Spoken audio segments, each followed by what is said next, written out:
Welcome to Gen X Files, the only podcast named that's exclusively about the X-Files. I'm Angel, and this is my first watch. I'm Dash, and I think this is my fourth watch. And I'm Melz, and I also think this is my fourth watch. And if you're listening, I want to believe you're a friend. And tonight, Mulder's finding faith, cyanide, and for some incredible reason, potato chunks.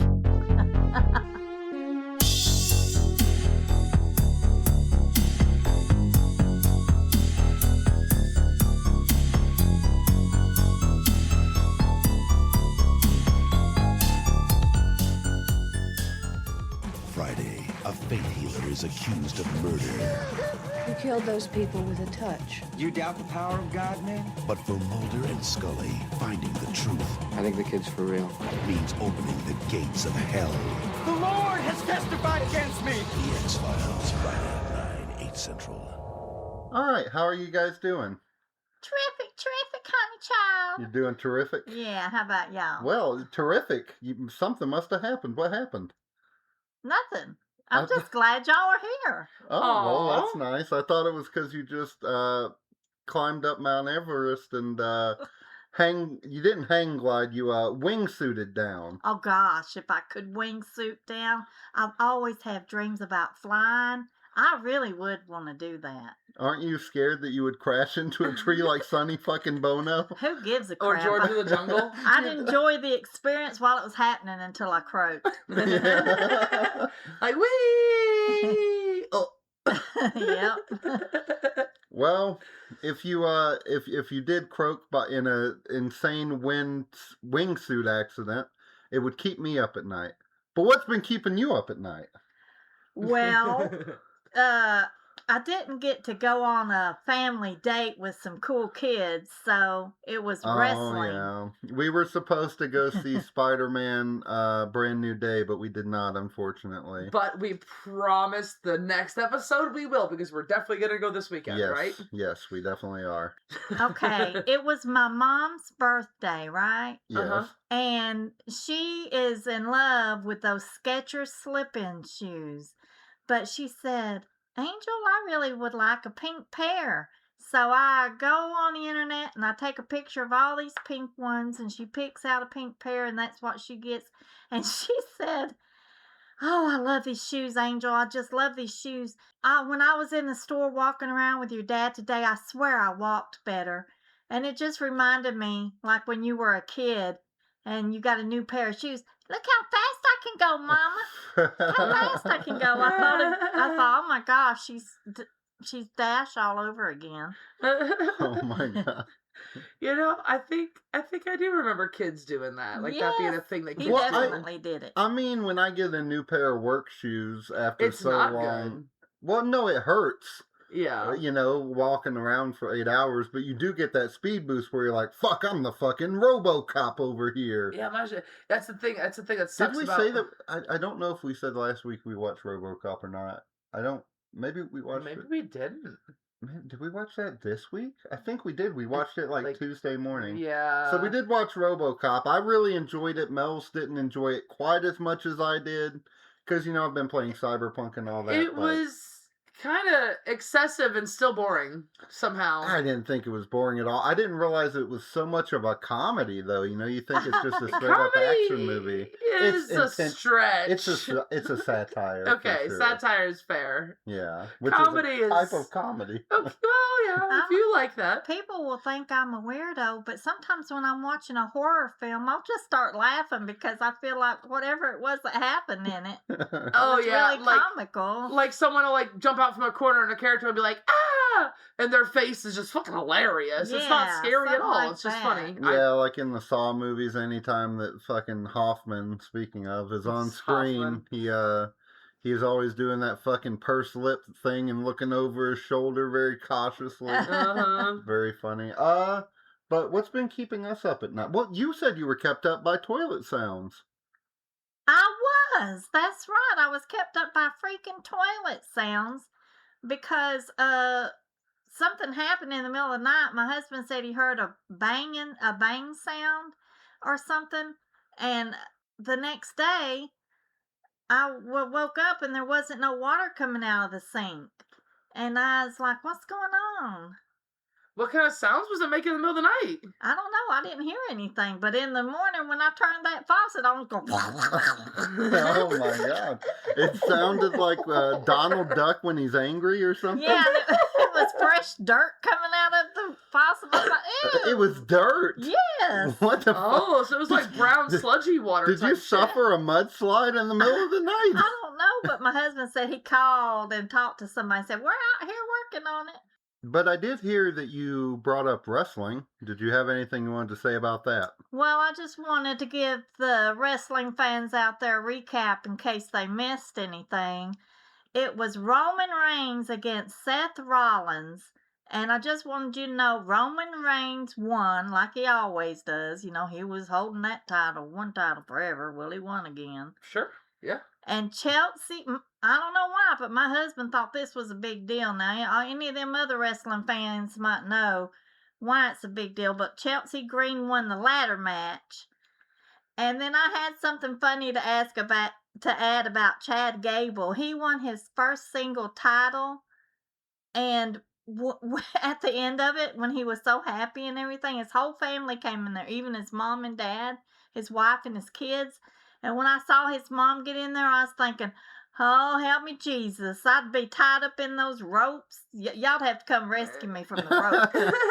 I wouldn't make it all the way in there. You'd be trapped in there. They'd have to bring out a big damn knitting needle to unknit you from it. I know, that's right. Guys, I am clumsy. Do you know the meme of Chelsea Green crying about her husband having so many packages of action figures brought? No, I haven't seen it, but I believe it. Because you've seen my husband's collection of Star Wars. Yeah. Oh, that's not. I'll Be honest with you. That's not that big of a collection compared to some of the stuff you can find online. Yeah. Well, you can't see it now. Can't see it all. Well, I unfortunately wasn't able to find. My mom just started laughing off the rip. We weren't able to find the Chelsea Green video, but I did show her the one of her crying about the action figure boxes being shipped to their house, apparently, because her husband's like a big thing or something. Usually it's a man crying because his wife has gotten a whole bunch of packages coming from Amazon and wherever. Yeah. We've definitely had times like that around Christmas where it just feels like, holy shit, every time we open the door there's a new package, but there's no man there delivering it. It's just there. It's materializing. Yeah, wasn't there a time when like the mailman gave you your packages? Like that was like a Back in the day. Back in the day. Yeah. So what's been keeping us up at night, Melz?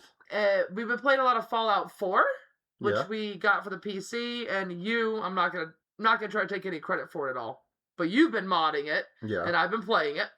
Have like 500 mods installed. It's ridiculous. Damn. So like, we got a computer with a really good graphics card, I guess, but not a lot of space, so it's almost completely full now. Oh yeah. But it runs good, and we got this interesting mod that lets you completely change the story, so you're not even, I don't know if you know the story of Fallout 4 at all, but you're not the parents. One of the parents.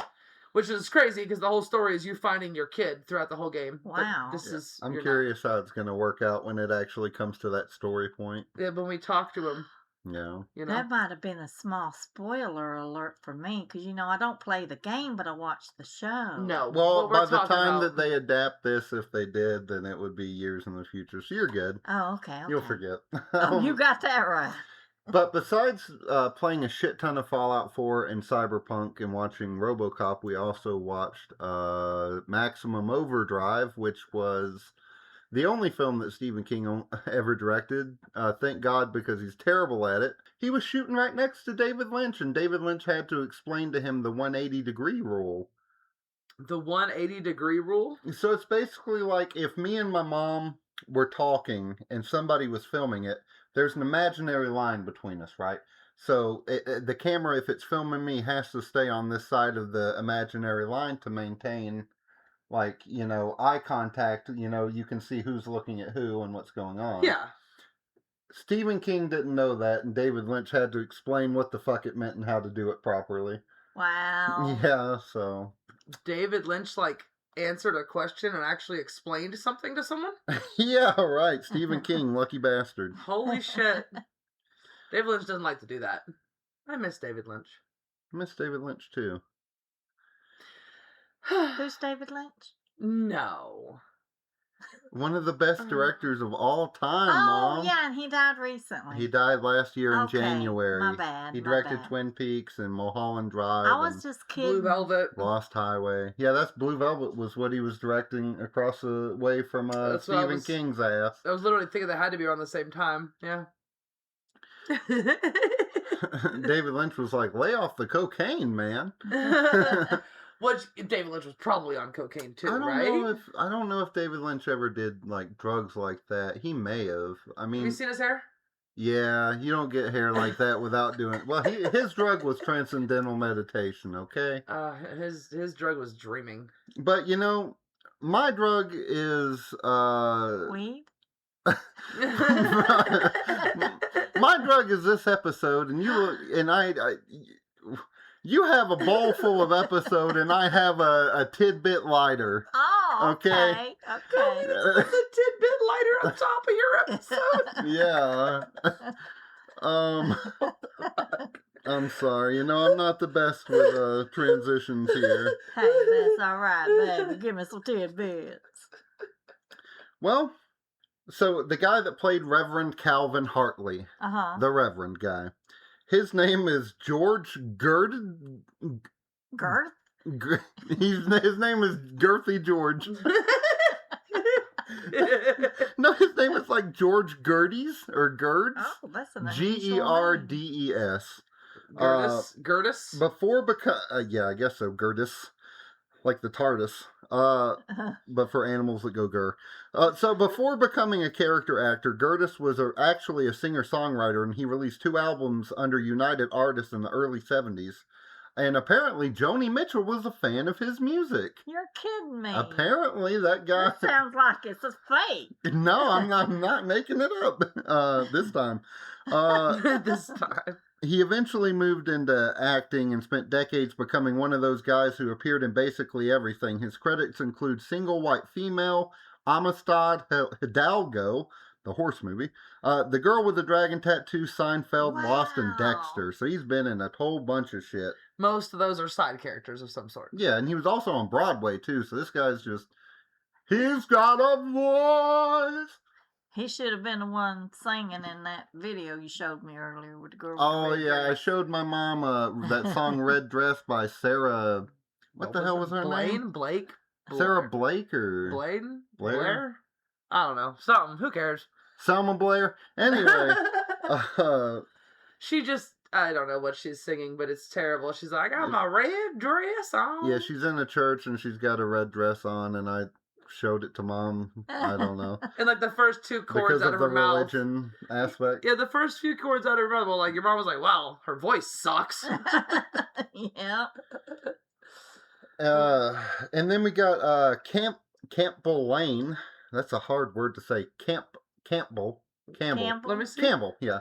Campbell Lane, like Campbell chicken noodle soup. Okay.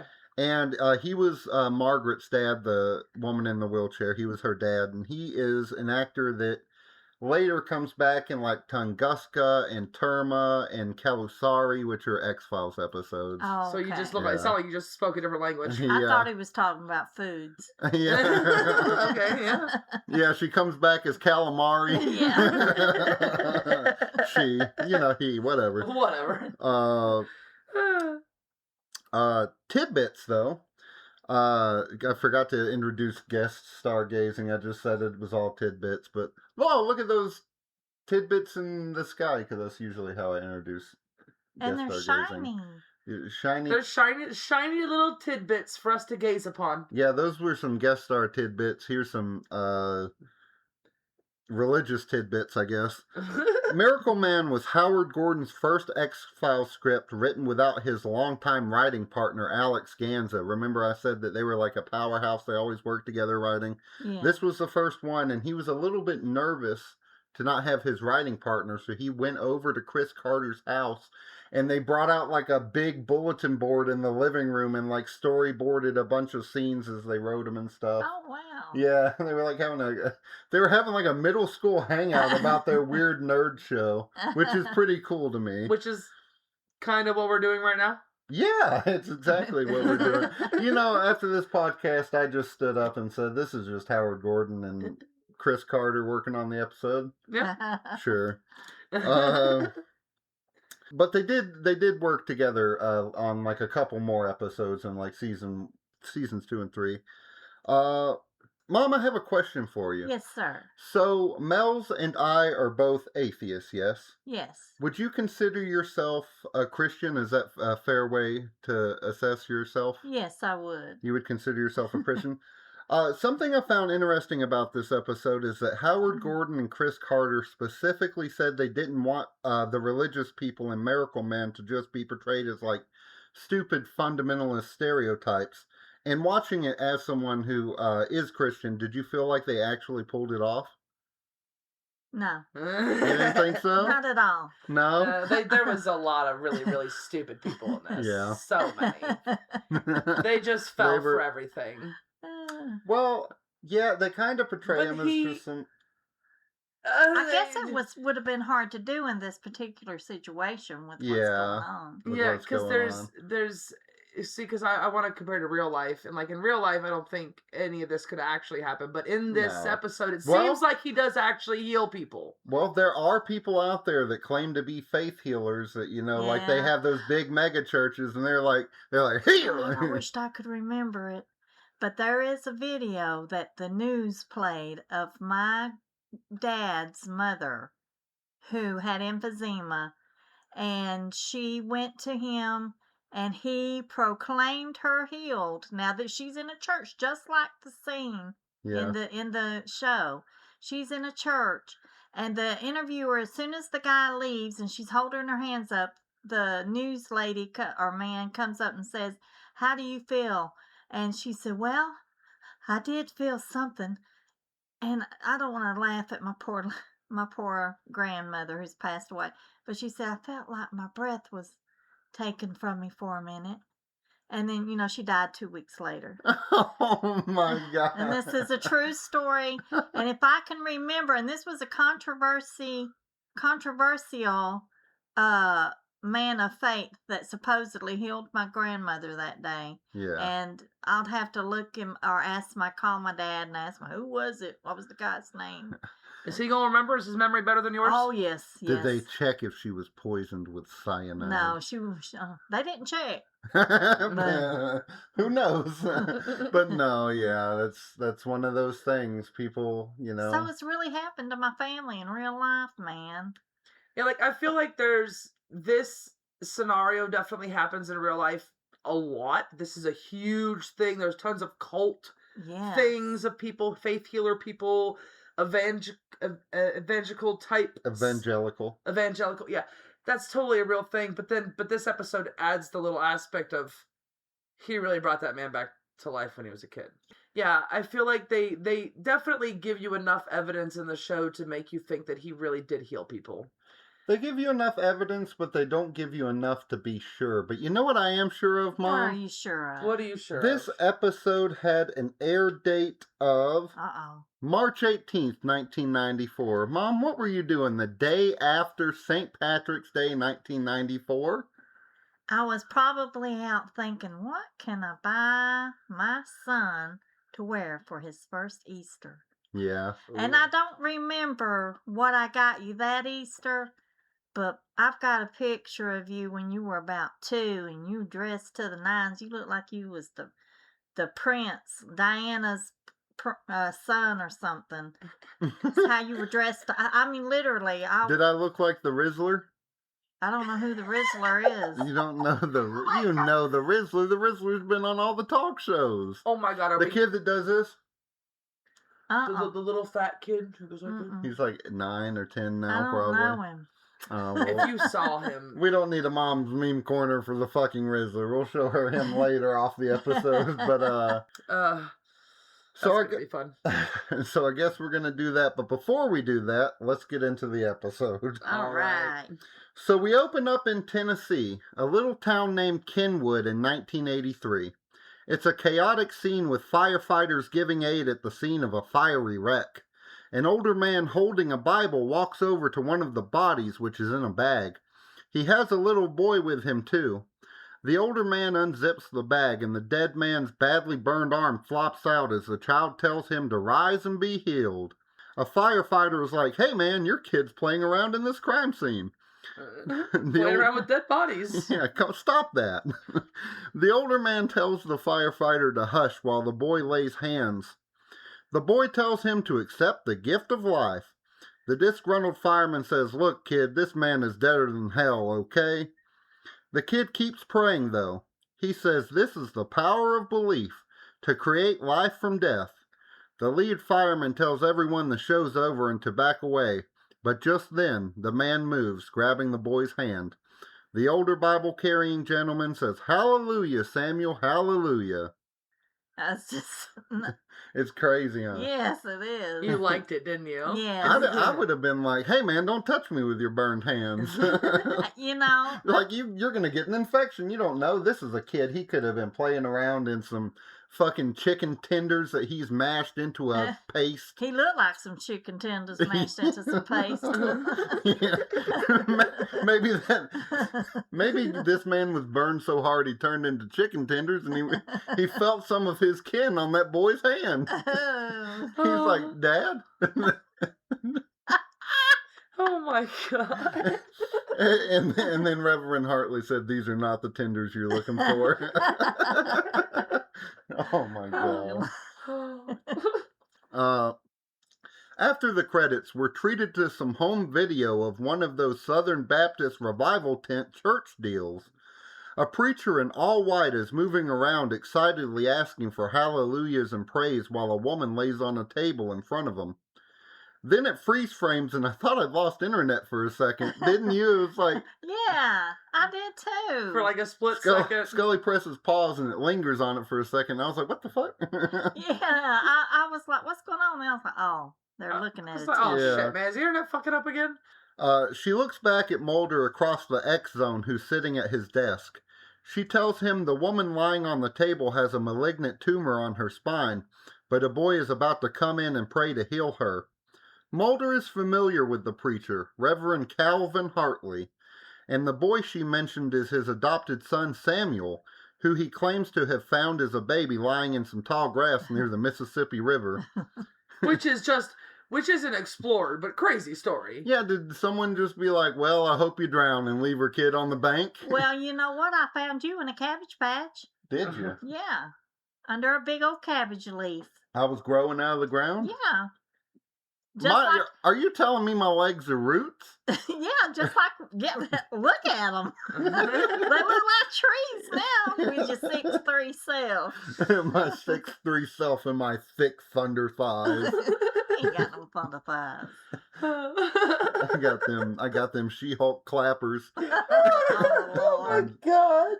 You got off the rails so fast. It usually does. Sorry, friends. Apparently, Samuel does miracles every week and twice on Sundays, with the guy whose life he saved in the cold open being part of the attraction for the last 10 years. Local authorities think it's a scam and have been working to shut it down with no luck, so they've turned to the FBI to try to get help prosecuting a murder. Scully gestures to the screen and hits play. On the screen, the Reverend tells his congregation that Lucy here has the cancer. Oh. I thought that was so funny. He said, "She has the cancer." Oh, Like, Lord. just the cancer. She has the cancer. All right. Is this one of the first times when you hear him say "God"? The way he says "God." Oh, yeah. The way this man pronounces the word God is like he adds a U and a W in it. He says, God. God. He's living on the Bible Belt. Yeah. He's got the Bible belt in his pants. Yes. That's what's holding his trousers up. The funny That's thing right. is, a lot of these people do not originally have Southern accents at all. No. Most of these people are Canadian. Yeah, because Oh, they filmed in man. Vancouver, so a lot of these people are actually Canadian That's people. crazy. And a lot of them can't do Southern accents very well. Oh yeah, his deputy, boy, you can do. He's like, oh wow, y'all should go down to the. It's He like, really all right, does. man. And like it just says like one word right in the middle. It's just like the most Canadian thing. Yeah. And then It's y'all. like, chill out, man. You sound like you're hunting a moose.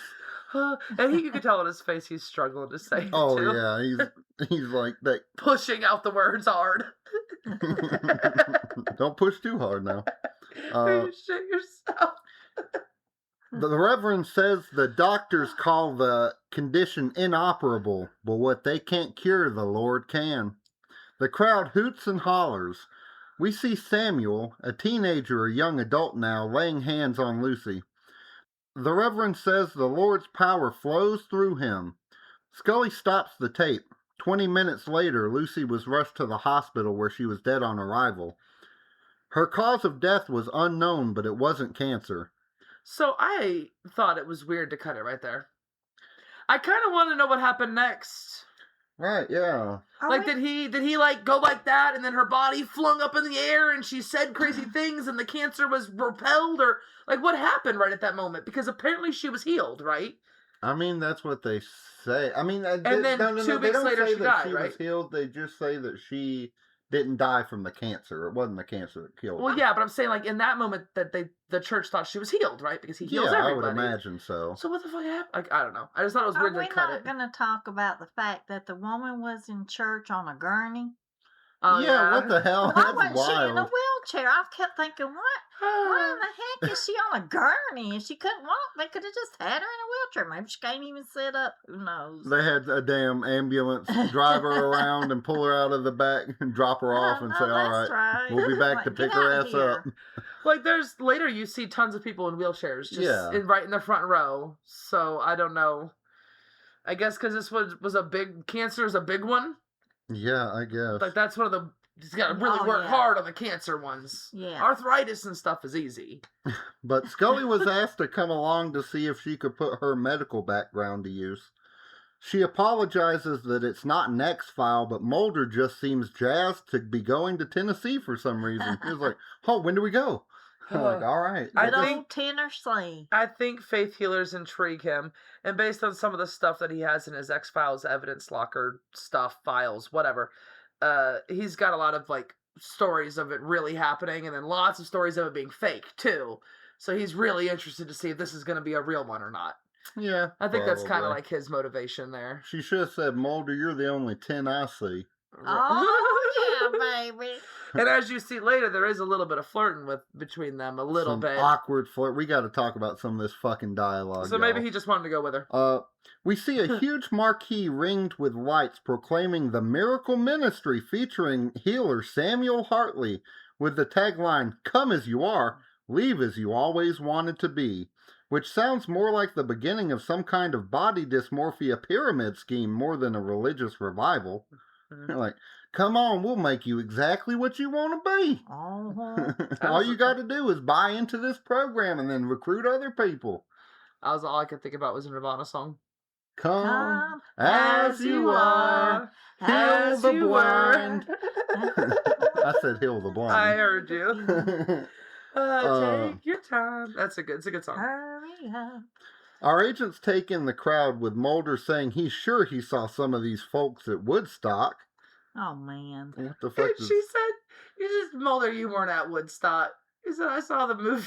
Yeah, I saw the movie, Scully. What does that I don't know. I thought at first it was a carnival pop-up when the scene came on. Yeah, it kind of did have that It took me vibe. a minute to realize what was going on. even mean? Well, you realize what a lot of those people do with those kind of events is they do have similar stuff to carnivals at those places where they'll have people set up things with drinks and funnel cakes and ice cream for sale and shirts and merch for sale and Bibles for sale. Oh, they probably have some merch. We'll get to the fucking merch. Oh God, the merch.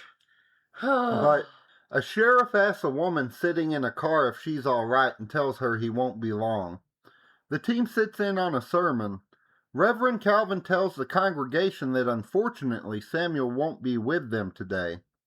Scully wants to head backstage to talk to some people, but Mulder wants to listen. He's excited because he's pretty sure Reverend Calvin's going to bring a resurrected Elvis out next. Holy smokes. Hey, His baby, little- I'm back from the dead. What's going on? His little smirk when he says this, too. Yeah. He has just a dumb little smirk on Elvis his has face. re-entered the building. Yeah, Elvis has re-entered the building.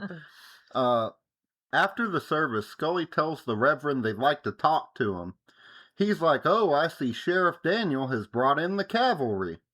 They ask about Samuel, but the Reverend hasn't seen hide nor hair of the boy, but he's been troubled lately.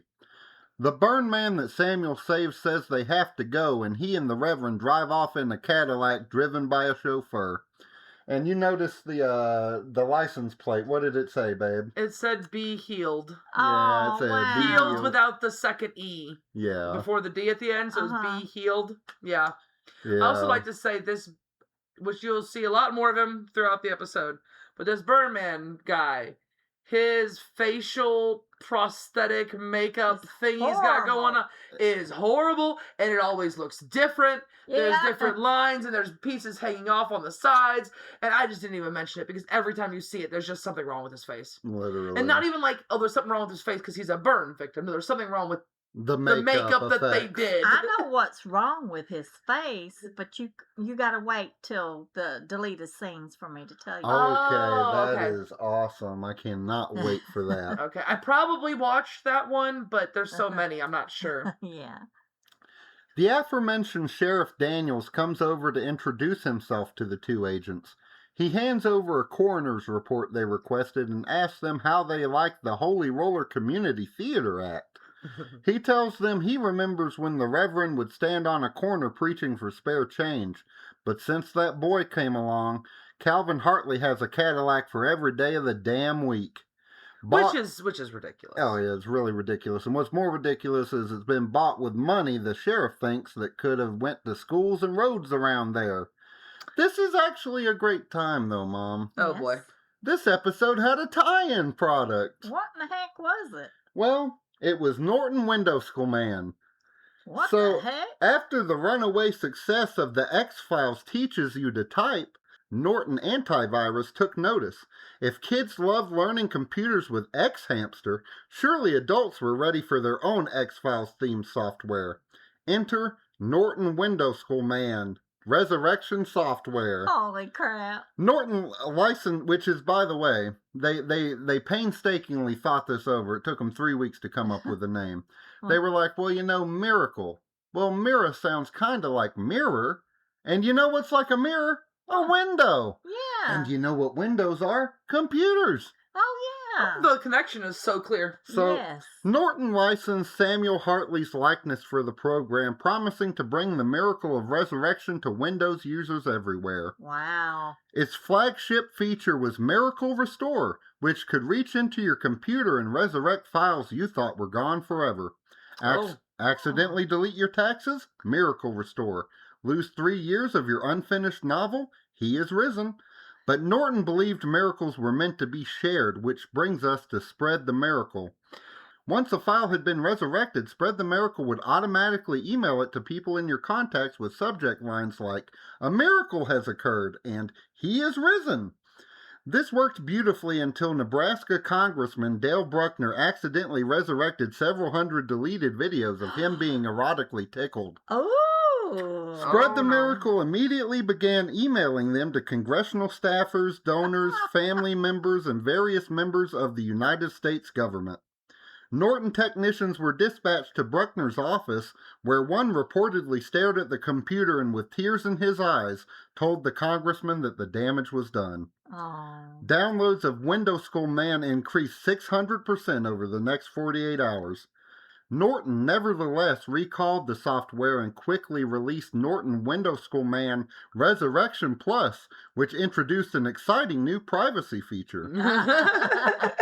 For an additional $29.95, users could activate Private Resurrection, allowing a user's deleted files to return from the dead without immediately announcing their second coming to everyone in your contacts. Holy moly. Congressman Bruckner declined to seek re-election. Hmm. Oh, God, I don't blame him. Who was tickling him? You know, there's rumors, but we don't want to talk about it too much. We've never seen the actual videos ourselves. Oh my god. I knew it. You knew it. I knew it. Were you one of the ticklers? Hell to the no. You know, they were all about But trying to... you know that person whose eye you gouged out, she told you about some of the tickle parties she'd went to with Dale Bruckner. Yeah. Mhm. That's another reason why I gouged her eye out. I couldn't believe she was associate. You know, it's crazy. They back in the mid-90s around this time, they really thought the internet and these online website things were going to take off, didn't they? Yeah, what do you mean? The internet's the internet. I mean... I was being sarcastic. Oh, I forgot you do that sometimes. Sarcastical. But to all that, Mulder says, well, people just want to believe, you know? Sheriff Daniel says, yeah, but 99% of people are stupid, and the rest of us are in danger of contagion. This motherfucking Hoffman-ass motherfucker. Yeah, you notice that he is always pursing them big old lips. He's got them lips pursed and ready to go. They're not quite Hoffman level pursed, but it's close. Yeah. I don't know if dude Hoffman from Saw. Yeah, Hoffman from Saw, Detective Hoffman. He works with the police, I guess, or he's a detective anyway. Which is funny because we did mention Saw earlier. Yeah, that's why we mentioned it. I think, that's right, Hoffman. Yeah. But more than the miracle miscreants being frauds, the sheriff thinks they could be murderers. He has tons of witnesses that say they've seen Samuel lay hands on people as they've died. Mulder asks if he thinks Samuel killed those people with just a touch. Daniel says he doesn't know how or why any of this happens, but he does know Samuel doesn't want to be found right now. Scully points out it's hard to learn much from the deaths since none of the bodies were autopsied. Turns out Hartley blocked the sheriff's office from performing them on religious grounds. I don't know about that. That feels... There's a point where, like, I don't care your religious grounds. Someone murdered someone, we have to find out. There is a religion where the blood cannot be drained. I can't remember what religion it is, but the blood's not allowed to be drained because there's life in the blood. Okay, I mean, I could see how somebody could come to that, but that's extremely stupid. It's very stupid. If someone is murdered, you have to investigate how it happened to them. Exactly, I agree with that. I mean, at the very least, like, toxicology and, like, examination, even if it's not cutting open the body, autopsy, but some type of procedure to, like, find out some information. Man. But they weren't allowing them to do anything to the body. Because, like, that's, against the religion, I guess. There is religious exemption, but it's not... Not for that. It can't when a murder supersedes that, Yeah, like, it can't be... If there's any foul play at hand in any way or suggested, then they have to do something. So, yeah. But it also doesn't help that the coroner is a devout follower of the miracle ministry himself. Yeah. Scully suggests digging these poor dead fuckers up to see if they can learn what happened to them.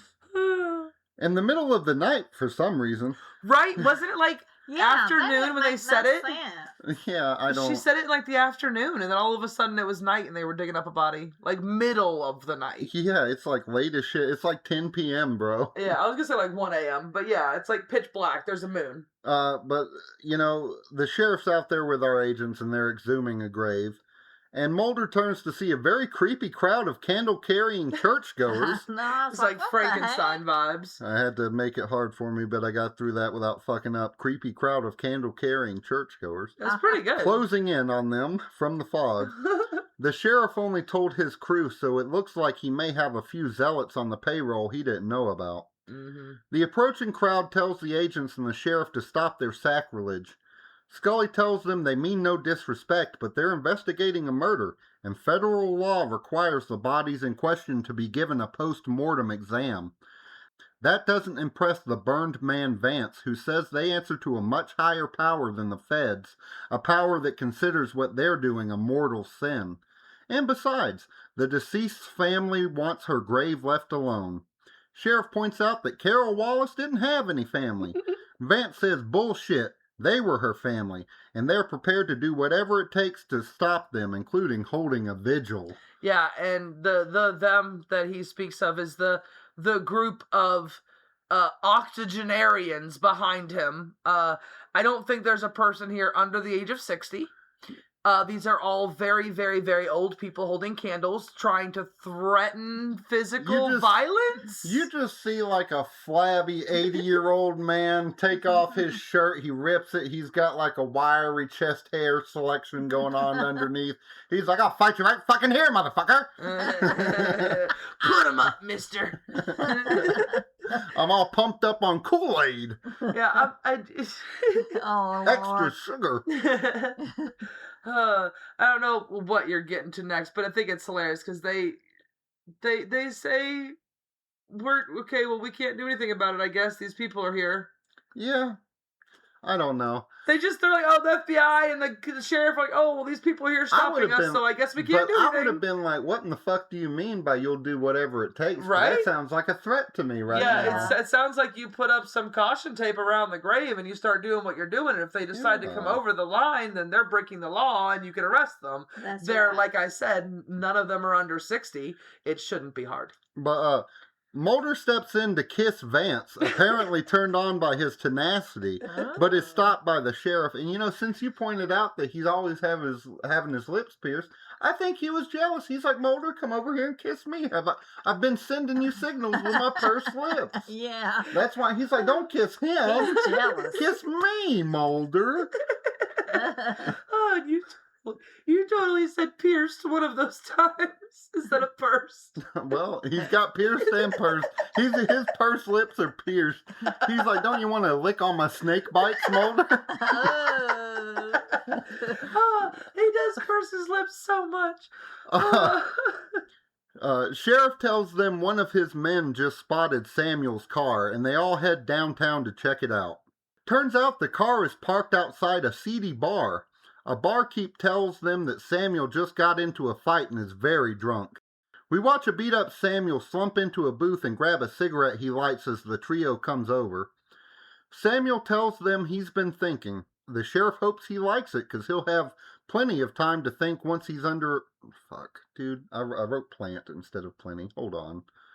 Planty. Yeah, he has plan of time. Hold on. We watch a beat-up Samuel slump into a booth and grab a cigarette he lights as the trio comes over.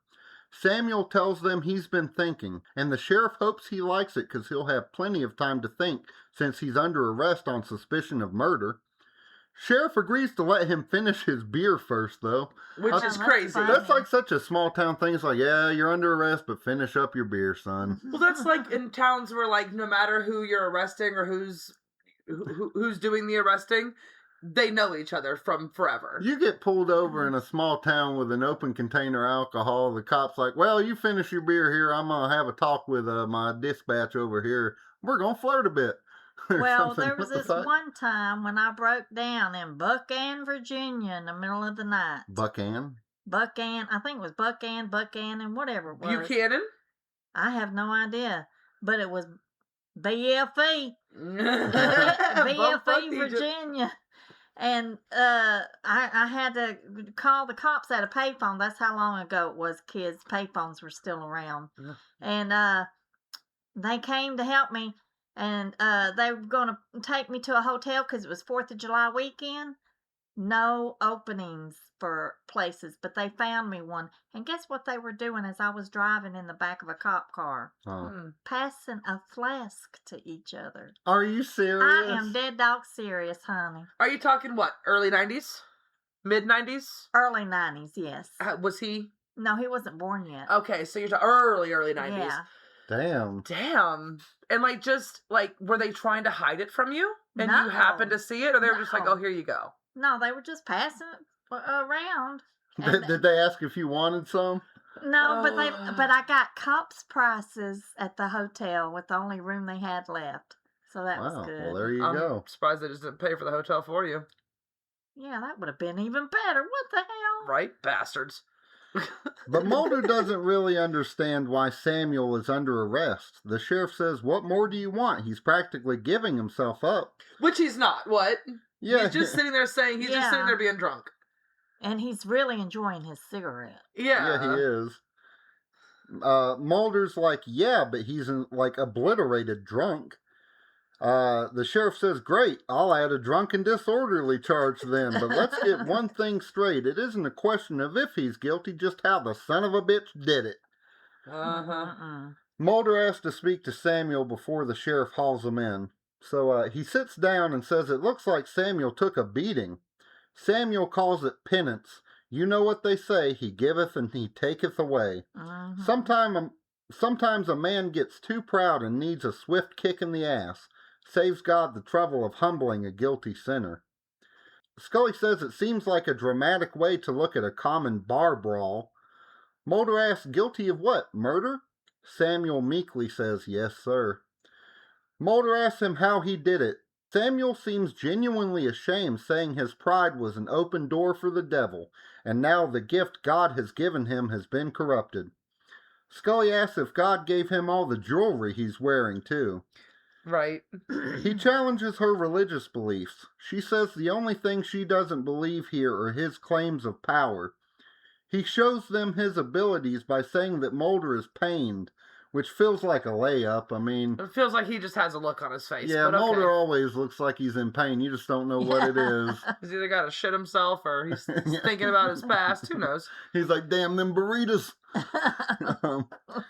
Mulder says, oh yeah, what pain is that? Samuel spews a list. How everything is aliens to him, his crippling porn addiction, how he has an asshole chafing from wiping way too hard. But mostly he thinks Mulder's pain comes from missing a brother or a sister. Scully goes to get the sheriff, but Mulder wants to know more. Samuel can see it plain as day. It was a sister, and he lost her very young after someone took her away and there was a bright light. Sheriff Sourpuss here comes over to pull Samuel away, but Mulder asks for another minute. Samuel says he can't help him anymore, though. His healing gift is long gone, and you noticed something I missed out right here. That his... Oh, yeah. When he goes to arrest him, put the handcuffs on him, he's got the... Stigmata. Like Stigmata, he's the Jesus spikes through the hand thing. Yeah. Wow. Yeah, he covers it with his... Yeah. He goes like it's that, very but subtle. It's a perfect circle right in the middle. Because when I was watching on my phone, it's much smaller, obviously, and I was taking notes, and I was focusing on his, like, he has a bunch of abrasions on his knuckles. Yeah, I was wondering why they showed that so close up, because all I saw was his rings and his bloody knuckles. Yeah, that's what I didn't was catch looking that. at. Yeah, but the rings are a part of it, too, because this kid is supposedly really a healer, but he's totally cool with, like, just getting all this money and having all this fancy jewelry. Yeah. And getting drunk and in fights. Yeah, like this, well, I think that's new, but the jewelry's been forever. Like, some of those rings are literally worth thousands and thousands of dollars, you know? He's like if Justin Bieber decided to become a youth pastor. Oh, he looks man. like a boy band guy. He's like, Yeah, he does. Jesus is back. All right. Jesus, man. Yeah, Jesus, man. Oh, What is it, David A.R. White. I forget what the name of the movie is. Samuel tells Mulder that God watches over his flock, giving them signs every day. If Mulder would open his heart, God might open his eyes, and he's pulled out in handcuffs as a deputy reads him his rights. I think it's funny how he's like convincing Mulder and saying this stuff about your sister and the bright lights, and he's like a bunch of shit that's like makes him believe. Yeah. And Scully's like, no, cops, come on, get over here and arrest this guy. Yeah. Make him stop talking to Mulder. Please, Hurry he's up. gonna fucking have a whole thing about this. Please, come. He's gonna believe so hard now. Damn it. She's like, rescue me. Rescue me from the future of Mulder. As Yeah. soon as he mentioned sister, right? Back to the Mulder. As soon as he mentioned sister, she's like, "Oh no, Mulder, stop listening to this shit." Yeah, she's like, abort. At the Kenwood County Courthouse, an attorney argues Samuel's case, but he actually doesn't want to be released. He tells the judge if he lets him go, it will be on his head. This is crazy. The person being convicted of a crime is like, "Yo, in court, I did it. If you let me go, I'll do it again." And everyone's just like, "Well, ignore him and let's just go on with this court proceeding." Yeah, I would be like, hey man, I'll fucking, whatever you want me to say or do, let me the fuck out of here. I don't want to go back there. It looks miserable in there. Yeah, that doesn't look fun. The craggy judge, who looks about 97 and a half years old, apparently he's named Hamish Purdy? Did you see this judge's name? Hamish No, Purdy? I Yeah, did his name not. is Hamish, Hamish, Purdy, Purdy. Hamish, that's a very Old. religious type of sounding name, I was like about to Children of the say, Corn. isn't that like, like Amish or, well, it's Amish with I an was H thinking on of it. that one M. Night Shyamalan movie where they're not actually The in the olden times. Village, The Village. yeah. That's a good name for someone for Like that. that or like, for some reason, like Orthodox Jews, Yeah, I can see guess. that. I I can see don't- that. It's it's Hamish. Yeah, I feel like it's totally something. Is it Hamish or Hamish? I think it's Hamish. Okay. But anyway, Mr. Hamish here calls for everyone to settle down. The city asks that he be held on a $100,000 bail, and the judge agrees. He's dictating what should happen when we suddenly hear a buzzing. The craggy old judge swats at something, and the courtroom erupts as thousands of insects apparently come to voice their objection to the ruling. Yeah, and it's By the way, I don't think I've fucking mentioned this in the tidbits, but I forget the number. I think it was either 2,000 or 20,000 live insects that they really had to use for this scene. Really? I forget which one it is. I hope it was 2,000 because 20,000 is like, oh my God, we need to evacuate now. Yeah. yeah, Like, 20,000 is like it had to be just two. I really hope so. yeah. But- These are Man. Apparently, they like kept latching onto people's clothes, and they had those legs where they're like, because it was locusts and it was grasshoppers. Apparently, they were like latching on with their legs, and people tried to pull them off. They'd just be hanging on, and then they leave like brown stains on their clothes, whatever the fuck that was. oh okay.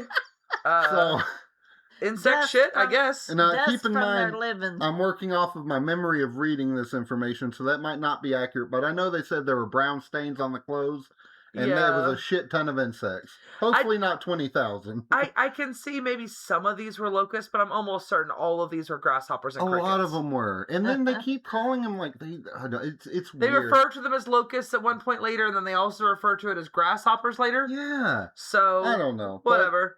I think it was supposed to be locusts, but production didn't work out for that. Oh. Is what I'm thinking. But the courtroom erupts as wait. Did I already say that? Yeah, because you were talking about that's when the crickets. Okay, well, the courtroom erupts as thousands of insects apparently come to voice their objection to the ruling. But also, I was thinking, maybe these were just a bunch of, maybe this was a work crew, a big work crew, and they got off work, and they were like, hey, man, I want a ham sandwich. And they mistook this guy's name, Hamish, as like a ham sandwich place, and they were like, oh, we're confused as you are, dude. Yeah, we we were don't know. expecting some food. Yeah, we It don't said- know why we're here now either. Right? It said the ham sandwich was purdy, and Yeah, it's I really wanted a purdy ham sandwich. It's such a purdy ham sandwich. You got, how they say you got a purdy mouth? You got a purdy ham sandwich in your mouth. Oh, my Lord. Samuel stands up and says, this is the Lord testifying against him. He asks them if it will take a snake biting them on the ass until they believe for some reason. Like, I don't know what he meant by that. Is it going to take a snake biting you on the ass until you believe? I mean, are you gonna like religiously force the snake to do it to make me believe that you do what? Like, I don't know. He's on some different. because I hate to tell you, but if you just go on a trip through the jungle, you might get a snake bite on the ass just randomly. You're like you went to the Amazon and you left believing in God. Yep, the snake bite in the ass really did it. People sprint from the building, and on the way out, the Reverend stops and silently stares at the sheriff for an awkward moment. Oh And- yeah, Until Vance comes up behind him and he puts a hand on his shoulder and leads him away. I think him and the sheriff were having a moment. I think he was like, I'm noticing your pursed lips, Sheriff. Oh, Lord. And I'm going to give you a big old whopping kiss. Yeah. And then Vance is like, we can't have this shit, all right? this sheriff just keeps getting lip-cucked by everyone. Oh, Lord. But Mulder is quoting the Bible out loud as Scully examines one of the insects. He's going on about plagues of locusts when she interrupts him. These were just a bunch of grasshoppers, apparently. Which makes total sense to Scully. I mean, they are in farm country. her logical bullshit here is so stupid. thousands and thousands of grasshoppers, crickets, insects, locusts, whatever they were, poured into a room filled with people randomly. Yeah. And she's like, oh, there's insects all over. It's farmland. That's why, I understand, not thinking, hey, man, I don't think this is something to do with a plague, because it ends up being something else we find out later in the episode. Yeah. But, just saying, it's probably they were just hanging out and decided, let's check out this vent. Yeah, there just happens to be a lot of crickets and grasshoppers nearby, and they all just kind of migrated here for some reason. I like how you pronounced plague because your dad always says plague. When you sit here, get on the phone with him next time. Say, "Hey, Dad, say plague." He'll say plague. It's the plague. You got a plague leg. You got a plague leg. Son, I hate to tell you this, but you got a bad case of the trench foot and plague leg.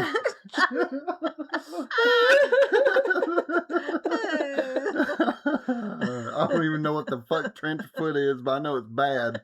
It doesn't sound good. That sounds swampy. Mulder still thinks this sounds pretty plague adjacent, though.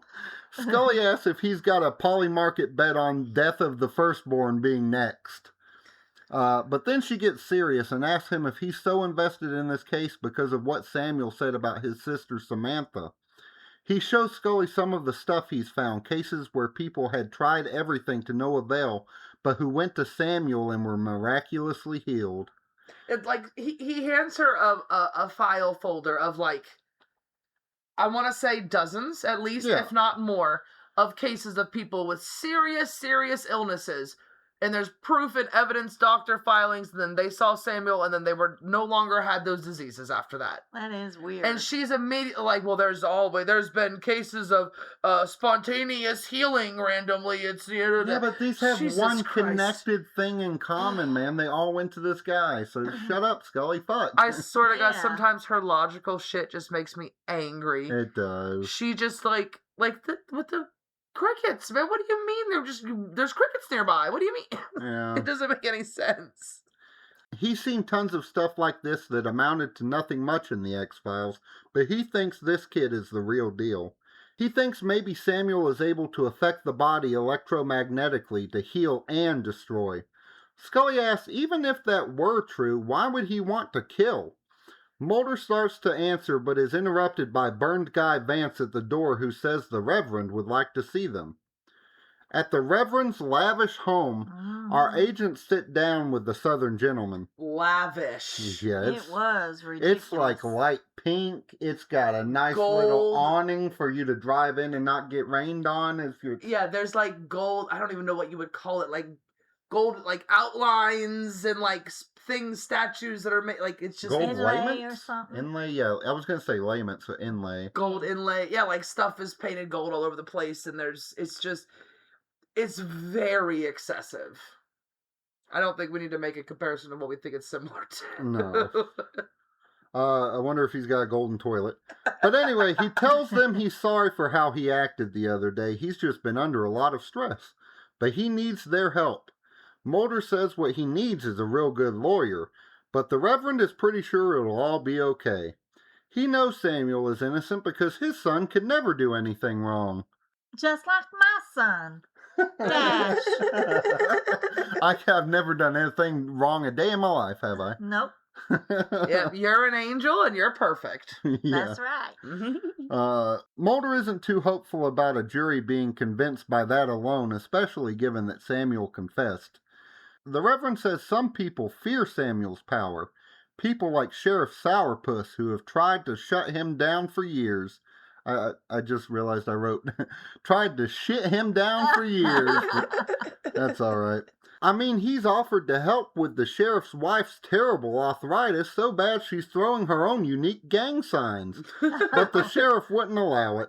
He says her fingers are twisted like bitter roots. I'm like, okay, Oh, man. Lord. And Just you- like my legs. Whenever I cross my legs, it's like Yeah. twisting some bitter roots. Yeah. Mhm. And you see her hands later. They're not that bad. They're not even I mean, that they're bad. not great, but they're not bad. Reverend doesn't know how or why those poor people died, but his son is innocent, which is why tonight he's inviting our agents to see Samuel's miracles firsthand. He asks them if they'll be there, but Mulder sees this very bizarre child dressed in red out a window, so he runs out to see what the hell is going on. But when he gets outside, she's gone. What? Okay. Mulder asks the dude waxing one of the Reverend's cars about the kid he's just seen, but dude is confused about who he means. He also looks up to see Samuel ominously smoking, looking down at him from a window. It's like, he's like, just like looking down the bridge of his nose at Mulder with a cigarette in his hand, looking very like, I don't know, threatening, I guess? Like, ominous is good. I don't know if threatening. It was very... Well, I felt threatened, personally. Well, yeah. Well, you're a puss. Mulder so. probably would have said, come down here and face me, you cigarette-smoking black-lunged son of a bitch. Oh, that's... Yeah. Scully rushes out and is like, what the hell, man? Mulder says he's looking for a girl. Wash the hair, man. Scully asks if he means Jessica Hahn. Which, Mom, who the hell is Jessica Hahn? I know that name. I know the name too. I think it It's has the woman... something to do with a beauty Pageant or modeling. something. I thought it was... Was that the Jim Baker thing where he cheated on Tammy Faye I don't know. with Jessica Hahn? Yeah, Jim Baker apparently had sex with her a couple of times. That's a weird way to word that. Apparently it might not have been consensual. Oh, okay. my. So anyway, we don't need to get too much further into that. But anyway, she asks if he's looking for Jessica Hahn, which is kind of a dark fucking, like, Yeah. thing to bring up, Scully. Like, Yeah, that's When- true. I don't know when that happened, but enough for it to be, like, a timely reference within the episode. So not, Wow. like, 2 or 3 years, maybe, max. That's what I honestly, when he said Jessica Hahn, where she said, I really just thought that was the name of one of the girls that's like one of the women who like was being healed and maybe murdered or something. Well, Dash has an infinite amount of knowledge. I don't know if I it's necessarily guess. knowledge, but it's certainly memory. Mulder isn't in the mood and tells her he means a little girl. And the scene ends. Okay, whatever. That conversation was weird. Vance is welcoming congregants to an evening service. A woman in a wheelchair named Margaret arrives with her parents. The mother asks if Samuel is going to be here. They're worried because of what the papers have been saying. Vance tells them to pay no attention to what the excitable press has been printing about them. Margaret really wants to see Samuel, though, so Vance promises to put a word in just for her and make sure her family is in the front row. Which, given what we know about what he does, what a fucking piece of shit! Yeah. Right? Well, Spoiler alert. I didn't say what he does, but they're really happy, which is what makes it so much worse, because it's like, oh, we're finally gonna get the help that we've been wanting forever for our kid. Yeah, she's got Yeah. incurable disease, so.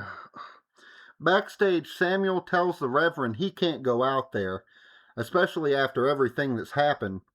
Mr. Superfaith here, Reverend Hartley, says God is just testing him and warns him not to forsake his gift.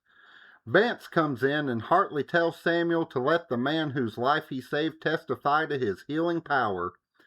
Vance tells Samuel, everyone is waiting for you. In the main area, everyone is clapping and having a grand old time. Apparently, this fucking place has merch because several people in the audience are wearing hats that say, "It's a miracle." Oh my gosh. And the most basic shitty font. Yeah, it's like they were just They like, didn't try. sure, people will buy this shit. Why not? They didn't try. It's just a white hat with red font. A black It's a font. miracle Is it I'm black? out Some of with them are this red. hat. Maybe. It's bad. What'd you say? I said it's a miracle I'm out in this hat in public. Right? The Reverend pops onto the stage to the adulation of his flock. He's screaming praises to whip up the crowd, and immediately a collection plate is shoved into Mulder's lap. He passes it to Scully, who quips that apparently miracles don't come cheap, before passing the already cash-filled plate down the line herself. Oh, yeah, and there's like, you can see like some 50s and 100s on this plate already. Yeah, it's like, damn, guys. Right. And there's like several of these plates going around. And we did notice, obviously they were casting from Vancouver, Canada, but this is the most diverse church crowd you've ever seen. And you For like a small southern town, especially. Yeah, and you pointed out that maybe with like the media speculation around everything, that there's people coming in from, and they probably came to see the leaves changing, and now they're sticking for a little sermon. Yeah. Yeah, but like there's every color of person. Oh, yeah. Multiple of all. What? I thought she was gonna say there's every color of leaf. You can imagine. Oh my god.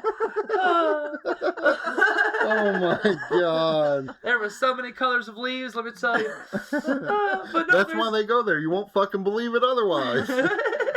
Oh man. But Hartley tells this very diverse crowd that the Lord is in the house tonight and that the Lord has come here to do two things: sip communion wine and heal motherfuckers. And he's all out of communion wine. Hartley gives Vance the old hero hype up, saying that when he died and reached the pearly gates of heaven, God told him he had shit to do on earth and sent him back. He tells his ministry that this man stands as a testament to the miracles God can do, and he passes the mic to Vance, who starts his introduction of Samuel. Mulder looks across the tent and spots the strange young girl from before. He gets up to go over to her right as the young healer steps out. Everyone stands and starts applauding as he touches several churchgoers, and by the time Mulder crosses the room, the girl is gone. Of course. Samuel finally stops in front of Margaret and kneels down, asking her to pray with him, and almost immediately something goes wrong. She's choking and seizing when Scully pushes through the blissfully unaware cheering audience a few seconds later, but it's too late. Margaret sits dead in her chair. What is this? Oh, Why didn't they do CPR or like check? Like she's sitting there and she's seizing, and then they check her pulse the moment she dies. Oh, she's dead. There's nothing we can do. But if it was Jack Willis's ass, she'd be like, keep shocking him, turn it up, keep shocking him. Yeah. Her partner that she was in love with apparently at one time. Yeah, or like anyone when you finally die, you Or her first. instructor, not her. She likes them older guys. Yeah, she does. Reverend Hartley, watch out. Oh. But yeah, it seems like you would definitely do CPR or like just to be sure, right? Yeah. You'd think so. At least some kind of life-saving preventative measure, just in case there's a chance she'll Maybe come she back. had a DNR, so they was like, Yeah. oh. Yeah, I don't know. I feel like if either one of y'all like started seizing and then stopped breathing in front of me, I wouldn't be like, oh, well, that's that. Yeah. I would immediately do something about it. I You'd don't know. think.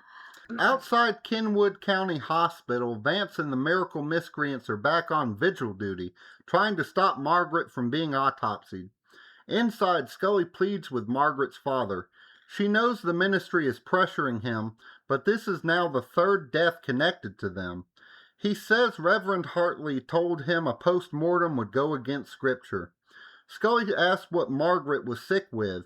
She had multiple sclerosis, but as far as her father knows, she'd never had a seizure before. Scully says that could point to an embolism or an aneurysm, but all Samuel did was touch Margaret's forehead. Scully asks if he really wants to bury his daughter with questions he'll never be able to answer without this examination. He asks for a moment and steps away to be with his wife. Scully tells Mulder this is where the fuckery starts with the dialogue. Oh God, this Scully- conversation. Scully tells Mulder she doesn't think Samuel committed the murders. She was raised... What? I'm just waiting for you to hit Okay. these beats because this conversation makes no sense. She was raised Catholic. She knows the Scripture, and God generally doesn't let the devil hijack the whole production. Okay. Mulder says, bet you like The Exorcist. And Oh, Scully man. gives this little laugh and goes, yeah, it's one of my favorite movies. What does that What the fuck are they talking mean? about? God doesn't let the devil run the show, and he's like, I bet you like The Exorcist. And she's like, you're right. Okay, the Exorcist part, yes, completely so weird. But just the beginning, so her train of thought is, I don't think Samuel did it because I know the Bible, and the Bible, in the Bible, the God doesn't let the devil take take the stage. Take, what was it again? I put, it doesn't let him run the show, basically. Okay, what does that mean? How does that mean Samuel didn't do it? I don't know, man. I ain't got no ID. You ain't got no ID. You got to get out of here. This is 21 up. 21 and up? You definitely don't look 21. Thank you. You're welcome. You don't look 21. You look 2. Yeah. Because that's how old you are. I was going to say 12, because 21 backwards. Either way. Yeah, what the hell is this dialogue, man? I just don't get it. But anyway, Scully asks why he suddenly got up during the service like he had to poop. Mulder assures her his bowels are fine. He just thought he recognized someone. She asks if he's been seeing his sister since Samuel brought her up at the bar. It's such a crazy jump for her to make there. He said, "Oh, I thought I saw someone I knew." And she said, "Have you been seeing your sister who's been dead for 20 years, whatever?" The same way Mulder thinks everything is alien, she thinks everything is his damn sister. He's like, it kind of is. He's like, "No, Scully, these locusts, they were just all over the fucking place. Isn't that weird?" And she's like, "You're thinking this because of your damn sister." Oh, man. This whole conversation kind of made me mad. There's not a lot of this that makes sense. Yeah, she thinks that he's just seeing what he wants, I guess. But Wouldn't that be his sister grown up? Right, yeah. Why the fuck is he seeing? But you know what I think it is? I think it's that Samuel saw his sister the way that Mulder remembered his sister, and that's what he projected for Mulder to see, kind of. I'm not sure what the fuck this kid's powers are, but it seems like maybe that's one of the things in his repertoire. Repertoire. But we established later, after everything happens, he still sees his sister again. Yeah, well, he sees her in a reflection that time. I don't know, but it's. I think that things can be mentally. He tells her he's seen her twice already, so he's not delusional. Scully's response. How is that proof you're not delusional? Yeah, Scully's response has a lot going on. She tells him a faith healer's best weapon is the power of suggestion, getting the patient to believe. She says, "I mean, imagine a miracle and you're halfway there" was one of the first things she learned in med school. What are they teaching in med school? Imagine a miracle and you're halfway there, Scully. Now operate on this fucking patient who's been in a car crash. That in med school. What No, did you they think of don't. that, Angel? Honestly, did you hear when That she was said the that? dumbest thing. Like, I mean, because I know miracles. I believe in miracles. Anyway, I think miracles can be real. Things can be miracles. There's possible things that happen, but like with medical stuff, that's when you don't want miracles. You want real medical things to happen. I mean, I think miraculous things can happen. Like you can I mean, shit, you can be Win the walking lottery. along and somebody drops a shit ton of money on your head and they get arrested for it, but you got free money. Yeah. Just as long as you make sure it's not traceable in some way, which it probably is, but I think it's weird when people say like giving birth is a miracle or like the trees are a miracle or like just like all that's just stuff that literally is everything all the time. You happening. can find it miraculous, but it's just like some chemistry in the earth growing a seed, you know? But like, I don't know, when it comes to like medical school, I think they should learn medical stuff, not miracle stuff. Yeah, I don't know. And that's what they do. They learn medical stuff. Yeah, I think she was losing her shit there. I think she was making that up. Mulder tries to walk away from Scully's weird fucking tangents, but is stopped by Margaret's father. He and his wife have agreed to have the procedure done. There's a funny little scene with Scully beginning the autopsy as Mulder watches. He makes this gross, icky face and looks away. Which is crazy, because he's been an FBI agent for how long? Right, yeah. You've never seen an autopsy? What? Okay. After a certain point, Scully is just holding up poor Margaret's organs to Mulder and showing him shit about them. He's like, do I have to look? Yeah. She's found lesions on the young woman's lungs and throughout her cardiovascular and pulmonary systems, along with damage to the mucous membranes. She says it looks like Margaret died from cellular hypoxia, basically a lack of oxygen to the cells. Her best guess is cyanide poisoning or arsenic, but she'll know more when the toxicology labs open in the morning. Mulder tells her to try to find someone to do it sooner because these murders just became a lot more worldly. Yeah. And I will say that I did learn recently, well, I've known, but more established recently, toxicology reports still to this day take quite a long time. Yeah. The whole next day toxicology report is only a movie and TV show thing. Yeah. That's not a real life thing. Yeah. Mulder heads down to Kenwood Jail where Samuel is enjoying yet another stay. He tells him he's called Sheriff Sourpuss down so he can get him released. Samuel is upset, convinced he's being righteously punished, but is just genuinely confused as hell when Mulder asks him if he's been doing any poisoning lately. He fills him in on what the autopsy turned up, but Samuel maintains his responsibility no matter the cause. He doesn't care that he'll be proven guiltless by the evidence because the Lord himself has testified against him. Mulder raises his tone a bit. He can't stand here and argue theological justice with Samuel, but he knows for a fact that the law will find him innocent. He crouches down next to Samuel, who's laying on a very modest cot. Mulder tells him that Samuel saw his pain and that he knows he showed him that girl, the one that looks like his sister. Samuel says he's tired. Mulder tells him to look at him and say whether or not his sister is still alive out there or if this is some cruel trick. Finally, Samuel looks back at him and asks him if he means a trick of the devil. He's got this creepy look for some reason. Yeah, and there's a few lines here. I can't even remember exactly the lines that were said, but there's a few lines here that don't really make sense either. Yeah. With like the trick of the devil thing. Why did he randomly say that?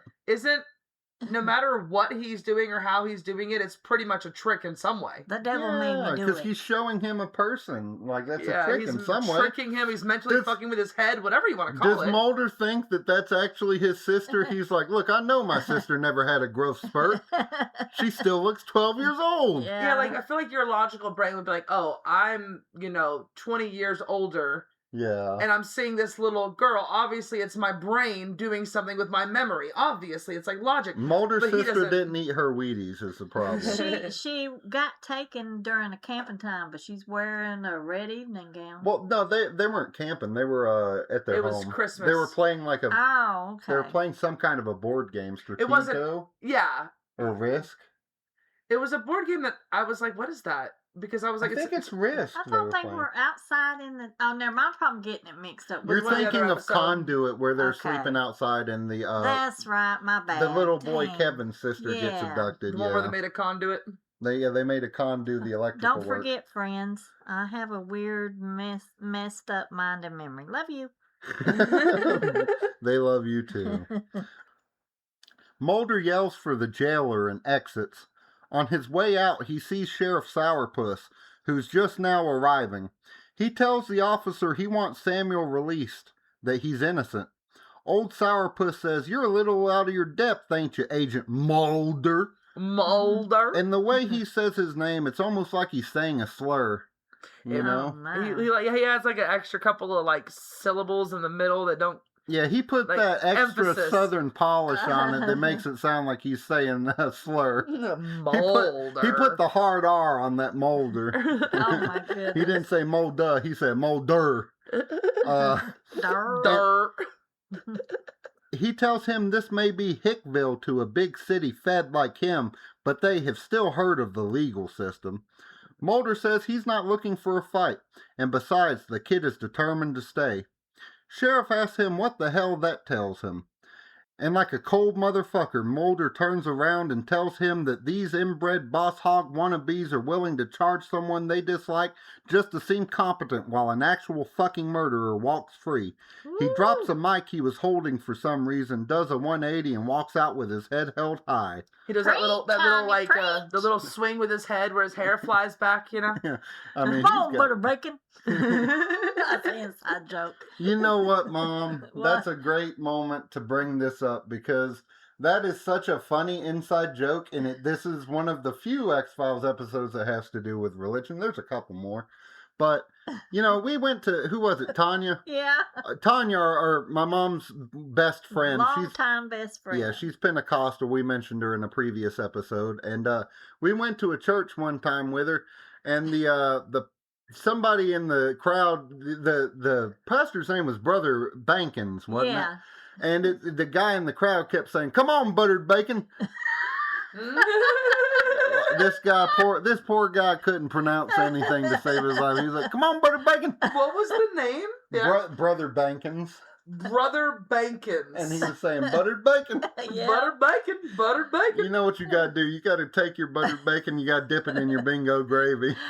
Sometimes out of the blue, I'll just say, "Come on, butter bacon."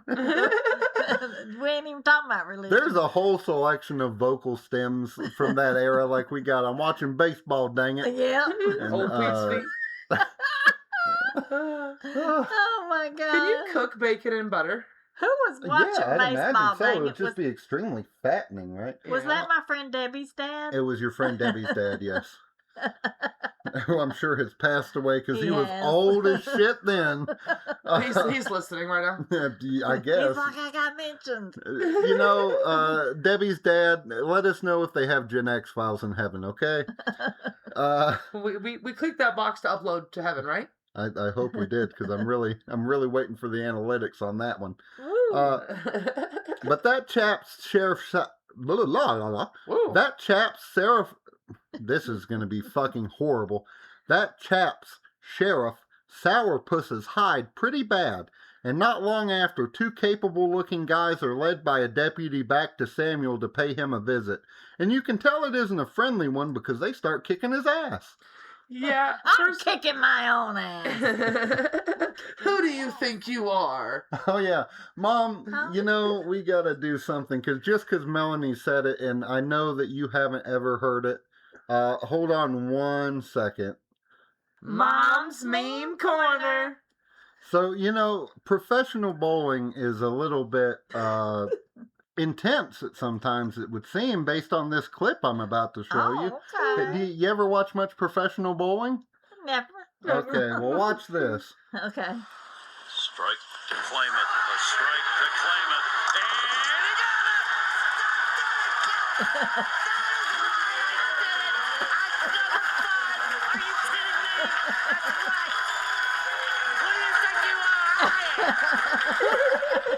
She don't think she heard the fun. Look, this man looks at the guy he was bowling against. He points at me and says, "Who do you think you are?" "I am." I know. That don't make no sense. Which Who do is, you think you are? it sounds really fucking stupid, but it's actually one of the sickest fucking burns if you just look a little bit beneath the surface. Because he's like, everything you ever wanted to be and accomplish, that's what I actually am, Bubba. Your wife, my wife. Yeah. Your kids, my kids. Your house, your car, all mine. Man. He comes down. Look, the damn guy he was bowling against comes down on Christmas morning, and that damn guy sitting on the couch with his wife, all the presents are already unwrapped. He's got a nice cup of hot cocoa. He's like, "What are you doing here?" I am. "Who do you think you are? My house." I am. But the next morning, the sheriff is chilling at the Sourpuss Chateau, and I barely recognized the sheriff without his hat on. I felt like I experienced face blindness. I was like, "Who is this man?" And then he pursed his lips. Yeah, once he pursed them lips, I knew exactly who he was. You know, this man could be standing around the corner. He purses his lips, and I could see him. I'd be like, That's the sheriff around the corner. All you can see is the tip of his nose and his pursed lips. "How'd you recognize me in them lips?" But one of his deputies stops by to tell him that Samuel has died. He meets our agents at the scene. They ask what happened, and he tells them it looks like Samuel picked a fight with a couple of rowdy drunks they pulled in on a DUI. He took some bad hits to the head and died before the ambulance arrived. But speaking of arriving, whoops. Oh, that's not how you pronounce that But word. speaking of arriving, Reverend Hartley pulls up just then, extremely distraught. He tells the sheriff that Samuel's blood is on his hands, asks him how long he's going to hide behind that badge before the truth is revealed, and he slaps his chest. Like, Sheriff just says that he has some work to do and walks off. Vance has to hold the Reverend back from following him, and Scully comes over to offer her genuine condolences. The Reverend chokes up, saying that his boy would never harm a soul. Vance pulls him away, saying it's best if the congregation hears the bad news straight from him before they find out some other way. Scully heads back over to Mulder and tells him he's got the look on his face like he just lost his keys and needs to figure out how to get back into his house. Totally common facial expression, I guess. Yeah. What the fuck did she mean by that? What was the dialogue writer doing? They were like just hitting some ketamine and cocaine in the back or something. I don't know. Probably. They got some cocaine from Stephen King and they went to town. Yeah. Well, that'd be like 8 years old at this point, but yeah. Yeah. The team you gotta wait till it matures with cocaine, you know? You gotta let Just it because sit the like movie- a wine. I was gonna say like a wine. Just because the movie's over doesn't mean Stephen King stopped doing cocaine. Well, he didn't for a while, I know for sure. The team is back at the courthouse now looking for something. Right? Clues? He even says, what are you looking for? And he says, clues? I don't know. Mulder steps on a leftover bug and looks up, noticing a few stragglers around a vent on the ceiling. They head up to the roof and find a trail of potato chunks leading straight into the ventilation. First of all, did no one look up at the vent before that? Right? This was like, it's been a few days now, right? Or like the day before, 2 days. Yeah. I don't know. Mulder thinks that apparently somebody got the locusts and dumped them in the vent and then put the trail of food to the vent to make sure that they didn't come out of it. I'm not sure, but look. No. They put the potato chunks there so that way when he dumped the locusts, quote, by the vent, They would they would follow it. But then why would the potato chunks still be there? Right, I don't. And The whole also, thing doesn't really look, make sense. Look, from what we know about how people treat vents in the X-Files universe, it could just be someone throwing away their unused potato chunks. Remember when Scully was in that damn vent in episode 7? There was all kind of paper and debris and shit. Yeah. This guy was probably just trying to get rid of some potato chunks, and he's like, "Here's a vent." Yeah. He was probably sitting for too long, got hard, and he was like, damn, I can't eat these now. What do I do with them? Yeah. Mulder thinks they just dumped a bunch of locusts and potatoes into the vent, I guess. He says biological supply houses hatch the things for farms and universities, so it shouldn't be too hard to find out who ordered them. Scully's like, and you think whoever did this YouTube prank is responsible for the murders? And the scene ends hilariously before Mulder answers. Okay, first of all, immediately you should have investigated if anybody in town has purchased a large shipment of insects. Well, that's what they did, basically. Yeah, but why did they have to go to the roof and see that there's someone had entered some into the vent just to get them to Because search until that? then, they thought it was either A a miracle? miracle or that it just happened to be some bugs looking for a ham sandwich. Like, yeah, that's right. A purdy ham sandwich. A party ham sandwich? A purdy. Oh. On them party lips. A purdy purse lips. A party ham sandwich is a ham sandwich with a bunch of pills on it. You're going to be like, I don't know what's on this, but I'm going to feel groovy later. Some of them will make you feel purdy and some of them won't. Yeah. Cut to a very ominous Hartley hacienda as lightning strikes in the background. Vance is having a cozy little nap in his comfy little sleep outfit when he's woken by the ghost of Samuel standing over his bed. He leaps up like, holy shit, they killed you. Ghost Samuel asks why Vance betrayed him, and Vance swings his cane but can't hit him. Samuel says those people came to him to be relieved of their pain and Vance murdered them. He asks why after he gave him his life back. Vance scoffs and holds up his burned hands. You call this life? He asks. Just then the Reverend answers the door. It's the sheriff and our agents. He's pretty upset they're here, and their plans to arrest Vance for murder isn't lightening his mood. But Scully plainly states that they traced a pesticide order he made from Knoxville. We've been there plenty of times. For a product derived from cyanide. He lets them inside after that. The quartet arrives upstairs to find Vance shaking in bed. Scully spots a glass of liquid on the nightstand and smells it. It's cyanide, and with no way to tell how much he drinks, she assumes that this isn't looking too good. Which is crazy. What does cyanide smell like? I don't have any. I don't clue. know. I've never had the pleasure, I guess. I don't think it has a scent like that you could smell in a glass like that. Yeah. I don't know. But this is, I mean, you kind of just breeze through. This is the scene where like you realize it's been Vance the whole time. Yeah, this is where you realize that he was the one that was doing the poisoning. On his deathbed, he confesses that he saw Samuel as a false prophet. He asks what kind of person would bring him back in this shape. And he tells them Samuel was just here, right in this room, and he forgave him. Then he looks up, a terrible expression on his face, like he suddenly realized this is it. That was his life, and he passes away. First of all, he got brought back to life by Samuel 10 years ago. Yeah.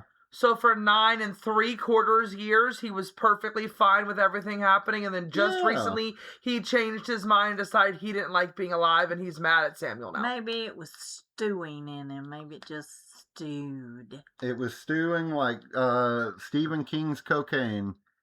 Ugh. Holy shit, this cocaine is fermenting. This cocaine. Cocaine. I'll have some of that cocaine. I'll have some It of that turns your cocaine. bad thoughts into good thoughts. It's awful. Oh, Lord. How do we always throw in walk hard I references don't know. somehow? We're always walking hard, that's why. Mhm. Later that night, Scully is in her room typing up her report. As far as she's concerned, Vance wasn't just trying to kill people, he was trying to destroy the ministry's faith in Samuel, too. They've conclusively tied him to all 3 poisonings in the whole courtroom circus, and she figures his guilt eventually drove him into delusion before he killed himself, and that's why he saw Samuel. Which in Scully's estimation makes it pretty damn unlikely there were ever any miracles in Kenwood to begin with. Although there was that bunch of evidence of a bunch of actual miracles that happened Yeah. early on. But okay, whatever, Scully. You know, Scully needs to not believe. She's scared of it. We discussed it. Yes. Cute. Meanwhile, Mulder is in his own room packing up, including that little framed photo of Samantha. I did want to point out, this is more something for me and Melz than you, but, you know, the show keeps changing what his fucking sister looks like. Maybe that's why in later episodes, like, he can't find her, you know? They keep changing what she looks like in later episodes. Yeah, I think there's at least throughout the series, there's at least Like 3 or 4 3 or young 4, girls yeah. that play her. Because there's the one when the whole bee thing, and then the bounty, the alien bounty, well, the bounty hunter. Yeah, I'm trying not to get too many Yeah, spoilers like, because I 'cause almost mentioned there's someone else that that plays little her. girl, and then the other one was an adult. Oh, I don't want to spoil that for you. Anyway, his phone rings, and a minute later, he's knocking on Scully's door. Sheriff Sourpuss just called. Samuel's body is missing from the morgue. They head down there, and sure enough, Samuel's drawer is extremely Samuel-free. A night nurse says she was having her coffee when Samuel just walked right past her, same bruised face and everything.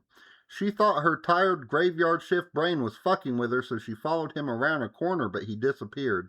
We didn't look up who this actress is who plays the nurse, by the way, but friends, if you want to know, she looks exactly like Ricky Lake.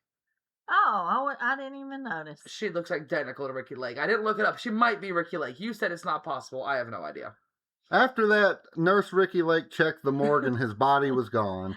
Sheriff Sourpuss has officially reached his lifetime limit for miracle bullshit and storms off. But the nurse insists she wasn't the only one who saw him. Other people did too. She knows what she saw. It was Samuel. The next morning, the sheriff is back at the Sourpuss Chateau, having a pretty miserable little think about all that's happened. He, sits on his, there's a little railing in front of his house, and he just kind of sits on it, takes off his hat, and looks up at the house and purses his lips real hard. The hardest he's pursed his lips all episode. Oh, Lord. Yeah. His wife is reading a newspaper with "Murdered Faith Healer Rises from Dead" splashed across the front. She asked Maurice if it could actually be true. Samuel was a fake, right? Just like he always said. And I did love that the whole time he's been Sheriff Daniels, right? But here we learn that this damn guy's name is Maurice. Maurice? He doesn't look like a Maurice at all. He looks like he looks like a John, really. Or he looks like a Bubba. Or a... Bubba. Yes. Or you Maximum Overdrive on the mind. Oh, yeah, there was a character named Bubba. But the sheriff can't answer her, which is actually kind of sad. I think his wife desperately wanted there to be something real behind Samuel because she wanted something to heal her of her arthritis that was so bad. But for once, Maurice here doesn't seem quite so sure of himself. Before he can sit with that for very long, Deputy Tyson shows up. The district attorney wants to ask Sheriff Sourpuss some questions about Samuel's death. Uh-oh. And we had a very interesting question, Mom. Yes. So okay, so we had not an argument, a debate, an interesting conversation. So, in your opinion, who and what happened to Samuel? To his body? No, to him. Like, how did he die? Who killed him? Who's the... I guess he succumbed to being beat up. Okay, but why did he get beat up? Who? Because the sheriff She didn't. thinks it's So the okay, so sheriff. this scene that he's talking about right here, the cops, deputies come to the sheriff's house and their lights are on, which usually means someone's in trouble. Someone did something wrong. Yeah. And he says, we need to bring you in for questioning. I said, yeah, because he's the one who either he beat Samuel by himself and that scene didn't matter, which I don't think is what happened. What? No, he sent 2 guys in to beat his ass. Or, that's what I was getting at next. Oh, okay. Or he hired those 2 guys to Yeah. beat and maybe not kill, but definitely beat him badly. Yeah, somebody sent those guys. It's just a matter of who. But when we were watching and discussing this, you said... I thought it was Vance. He Because thought it Vance doesn't is the one make that did that it. much sense for the sheriff to be like, okay, you're committing these murders. Well, I'm going to have you murdered by these 2 random dudes. But how did they get into the jail? Because the sheriff let him in. Yeah, the sheriff assumed. I assume he has a that they bunch were of people. visitors. Yeah, Yeah, they were think- other inmates or And something. besides that, I think that Vance has a bunch of people that know him that go to the church, so they're probably working at the Okay, I sheriff's was just office. hung up on how it So, had but to be I have held. a hole in your theory, and I'm sorry. I Right. think I'm gonna have to break it up, hold it, whatever. When Vance sees Samuel, he specifically says, "They killed you, though. They killed you." If Yeah, he I murdered think him or that- had anything to do with I think that's him, what he means. I think he means the guys that I sent killed you. see, I don't think so. I think he's saying that they, as in the colloquial, they point- killed you. The big point is, it's an unanswered question. We don't know for sure at the time of the episode's end who killed Samuel. I think I it think was it the was sheriff. Vance. If you think it's the sheriff, Yeah, that's why fine. would it be the sheriff, I guess? I don't know. Because the whole time the sheriff thought these people were scammers and they were But frauds. not They enough wanted to them arrested so die. bad. Yeah. But not enough to die. I don't know. I think that's because he's the one who brought them in. But The there's sheriff- good reasons to think And- both of them. And Samuel told Vance, "I forgive you," so he must have been the one. Yeah, well, because that's no, true. he forget he was. I see. I mean, I guess maybe, but There's- he's saying I there's- forgive you for there's all the reasons murders to that he did of all the believe- people that he was trying to heal. Oh, over There's the years. reasons to believe either way, really. Yeah, I want to believe. I want to believe. The Later- truth is out there. Later, Mulder and Scully stand outside the Miracle Ministry while workers dismantle the whole circus. Signs are coming down, Samuel Hill's posters are getting tossed away, and the revival is packing up for good. What are Scully, you gonna do with all those hats? right, you're going to walk into a damn Tennessee Goodwill and be like, wow, there's so many, it's a miracle hat. Scully figures Sundays around Kenwood probably won't ever be the same. Mulder doesn't think Reverend Hartley is giving up preaching that easily, though. Hell, Samuel apparently rising from the dead might even strengthen his faith. That sort of thing only happens once or twice every couple of thousand years, you know. Oh, Mulder, you're so funny. Ha ha ha. Scully still wonders if Hartley arranged the missing body as one last miracle for the road, but Mulder doesn't think so. She asks him what he does think, and Mulder says maybe people look so desperately for miracles that eventually they start seeing whatever they need to see, which is a surprisingly Scully answer for Mulder. He goes to unlock the car and catches the little girl's reflection in the window. He spins around, but there's no one there. Scully calls for him, and after staring for another moment, he gets in. They drive away as the last of the Samuel Hills posters are thrown in the trash. It just, I mean, this is obviously an interesting ending in a lot of ways, but I think it's interesting that he's looking down into a car window and sees her reflection. Based on those angles, she would be about 12 feet tall behind him. Yeah. Because she's tall as shit. right, but he turns around and looks down. Anyway, but so Samuel, so we don't get an answer what happens to Samuel. No. I'm gonna say this is, and you know, if you don't want to add this as like a segment or a thing that we discuss specifically, but there's a big difference between like the episodes that definitely have paranormal stuff happening and the ones that are obviously not paranormal I stuff like at all. that this is- had a very combination of both, because I think Samuel really did have some kind of powers. Obviously he Or did. at least he's some kind of a psychic, and if he's not a psychic, he's a damn good mentalist, because he just looked at Mulder and he's like, you look like you lost a sister. Right. Like, I mean, the healing of the dead man in the beginning. Yeah. But that he could also just him not coming been back dead. yeah. He could have just not been dead all the way. Yeah, that's what I say. He wasn't. That's what I was thinking. But then there's those files of like those like dozens of Yeah. cases of people with cancer and leukemia and MS and yada yada yada that were all healed. So I think they're implying that he really was a healer, and then he rose. There was a lot of Jesus innuendo. Yeah. And like when he was getting beat, his arms were out to the sides like Jesus on the cross. And so, Mom, if you were flipping around channels and you just landed on this episode and watched it all the way through, would it hook you to watch more X-Files? Yes. It would have? I knew she was What hard, did you like about it specifically, and how do you think it handled the religious aspects? I like the mysterious part of how you're not trying to figure out what was going on, if the guy really had some powers or not. Yeah. And I don't know nothing. What do you mean religious aspects? Well, it was all about religion and stuff. It kind of was, because how did you feel about how the religion was depicted by the people that they chose to depict that religion? Well, like I said, my grandmother in real life went to one of those things and was supposedly healed, and it looked just like that. Yeah. It really did. Do you think it's a little bit of a... I feel like the older generations, specifically like your mother and grandmother range of ages and above, were in a world where that kind of stuff, like, they just didn't have information. They fell for that stuff way easier. Yeah. I mean, then, just like, they now... fell for lots of untrue stuff back in the day because you didn't have a computer in your pocket to be like, is this true? Yeah. And also...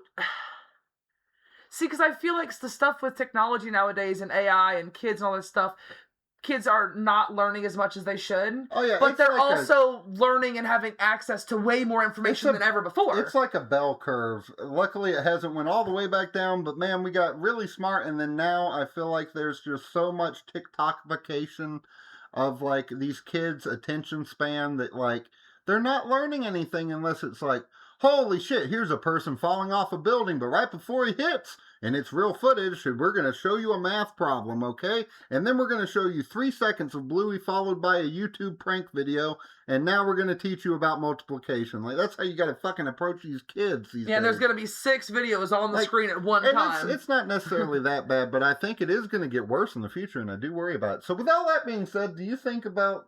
what do you think about this episode? Did it hook me? Yeah, did it hook you?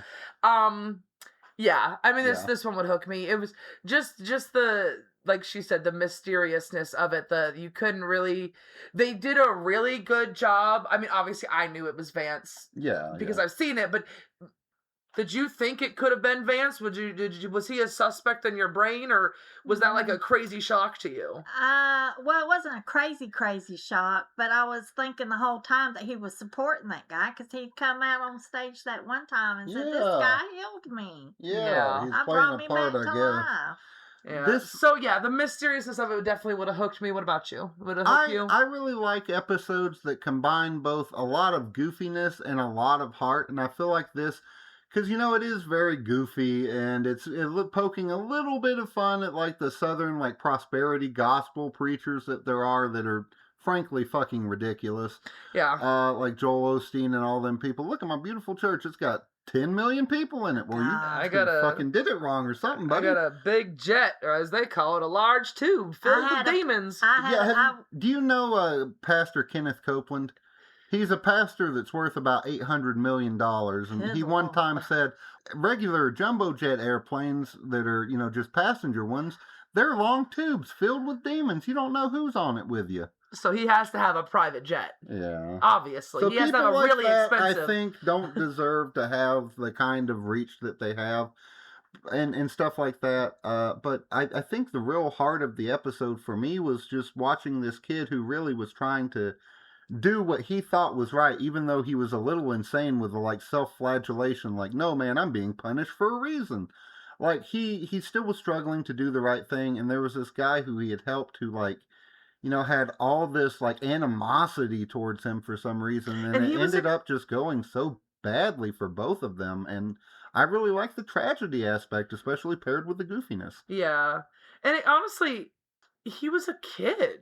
Yeah, fuck you, With bitch. with his dad, quote dad, making him or telling him to do this to heal this person, put his hands. He didn't come up with saying all those rise, God, Jesus, heal. He didn't come with that stuff himself. He was like 8. What So like, why is he so mad at the kid? You know? what was the like incident? Just that he didn't like being burned and being alive. He wished he would have died, I guess. But would you guys say what percent solved would you say that this episode is? Oh, this is much higher. Much Yes, For higher. yes. certain. I was gonna say I about would say at least 90 because Yeah, they that's what I was solved gonna all the say. murders. They don't know for certain if Samuel really had powers, but the guy that did the murders is going away to jail, and I assume they're going to figure out who the fuck sent those people to kill Samuel, so Yeah, the only thing that's technically not solved is actually solved in the world of the X-Files. They know the answer to if it was Vance or the sheriff. Like Yeah. we disagree on which one, but we can both see that both make sense. yeah. So they know the answer to that, so that's solved. Yeah. The murders, we know who did all the murders. We know everybody is good. Yeah. The only thing I would like to say, which we're not going to count this because it's fine, but one of Mulder's first lines in this whole episode was, or maybe it was Scully, I can't remember. One of the first things they said was, "This isn't even an X-File." Yeah, Scully said that. Oh, So technically, I'm saying 90%. What are you saying? I'm going with 90 as well. You? yeah, me too. 90%. It's our highest one so far, guys. Holy I mean, shit. everything besides knowing honestly, the 10% is not really knowing for sure if Samuel actually had powers of some sort. That's like the only thing. But yeah, otherwise, you know everything that happened. Give me- I'm literally going through the list of family members, and I can't remember what the name of that stinky old pastor was. That stinky old bastard. He's a pastor bastard. Bastard. So we have a segment on this podcast where we like to talk about who our MVP was, and whoever at the end of the season has the most votes for MVP is going to be gifted a fully paid trip for 2 to the moon. Oh wow. Yeah. That's So that's crazy. That's a pretty cool prize. who do you guys have for your MVP this episode? Somebody go before me, cause Well, I gotta say Samuel. I mean, he was really a put-upon kid. I felt bad for him. I feel like he was kind I of feel bad for him. indoctrinated into the system where everything meant like he was being judged and tested, and he just kind of, took it to heart really bad, and I feel bad for him, kind of, Yeah, I think Samuel is my choice as well because, like you said, I think whether or not we believe or anyone else in the world of X-Files believes that he made actual miracles happen, he believed he did. I think he fully 100% believed he was that gifted he with was this gifted power. and blessed with this power, chosen by God, however you want to word it. He believed that 100%. So when those people started dying, he was like, "Oh fuck, now I'm cursed." Yeah, Yeah. that's gonna be my choice too, because I Okay. feel like that pastor exploited him. Yo, for sure he did. Yeah. He was Yeah. loving his lavish mansion he was living in. Mm-hmm. So I really don't think there's much damage report, which is our segment where we see how much damage our agents have accrued over the episode and how much that would cost the taxpayer. Just, I don't, just maybe more psychological crap. more from psychological that. obviously, bullshit yeah, always. just- We're gonna have like 30 years of therapy. How much does that cost? I just add that at the bottom. Yeah. But something we always have a little bit of something for is our deleted scene segment, because they filmed about 900 hours of footage for each episode, and there's just billions of deleted scenes out there. Mom, is there a deleted scene from this episode you would like to shine a light on, or would you like me or Melz to go first? I think, yeah, I can go first. Okay. I think they really should have showed this in the episode because it would have helped understand, what's the burnt man's name? Vance. Vance. Would have really been able to understand his plight and the things he went through in life. Like, they could have showed some of the gory stuff. I like gory stuff. The scraping of the skin. Ooh. And the scraping of the skin, when he was still injured, and then how he went continuously. That's why his face kept changing. He kept having his skin resurfaced Yeah. and everything Resurfaced. done to it. He That had the could have finest done. plastic surgeon with all that miracle money. I think, friends, I have something for you. The name of the pastor was Leroy Jenkins, and it happened at the Fox Theater. And Brother Howard was also a pastor at the Vinings Baptist Church. Mom, it was Leroy Jenkins? Leroy Jenkins, but Isn't that a joke? no, this is a white man. If you're thinking Leroy. Leroy Jenkins is a video game character. Oh, well, I didn't know that. We'll look up the name with pastor after it. Is he really a pastor? Make sure. I'm I'm assuming sure he is. Or type in Vinings Baptist Church. Let's see. He died in 2017 in Florida. He was born in 1934 in Greenwood, South Carolina. He's what, He 80? was an American televangelist and preacher who was popular in the 60s and 70s. Known for faith healing through the use of miracle water. Uh-huh. That shit was cyanide. You got that right. Jesus. Literally. Is there a film based on him? There is, right? Probably something. There's In always- 1979, he was convicted in Greenwood, South Carolina of conspiracy to assault two men and plotting the arson of their homes. He was Wow. sentenced to 20 years in prison. I did not know that. I wonder if Daddy knows that. I don't know. That's really I'm fucking gonna crazy. try to. They made a send that- movie about his life called The Calling. I don't know if Are it's you like serious? I don't know. It's probably one of those things where they prop him up, you know. Yeah, you should send that Wikipedia article to your mom. Though, I so she will, can I look will. at it. And my Aunt Penny just said, yeah, Jenkins was a big time fake. So my deleted scene is a really just quick blip, blink and you'll miss it type of thing. It's when Mulder and Scully first go to the Hartley hacienda and they're talking to Reverend Hartley and he says, "Don't ask, no questions." 2 years before, The Don't Be a song- Menace came out. Oh, What? Don't ask, no questions. Damn, that's impressive. What's your deleted scene? I think my favorite deleted scene was the one where they were talking in the hallway and Scully, they had that really, really dumb conversation. Scully was talking about miracles in med school and that's how you, whatever the fuck she was saying. But the cool part was they decided to go on an ice cream date after that. Yeah. They just there was nothing else they could do there because they were done. So they just went strolling down the medical wing, hand in hand, skipping, Aw. and then they went and got some ice cream cones around the corner. It And- was really cute. And Scully offered Mulder a little bite of her ice cream cone, and when he got close, she shoved it in his face. And then they both laughed and chuckled about it. Yeah. Well, there's only two things left to do in this episode, Mom, and one of them is for you to make an episode guess based only on the title of the next episode. And no matter what you guess, we only tell you the absolute truth, right? 100%. So- My son doesn't tell stories. With that being said, would you like to know the name of the next episode? Yes. Good The luck next, with this one. right. The next episode is called Shapes. Shapes. Yes. What do you think this episode's about?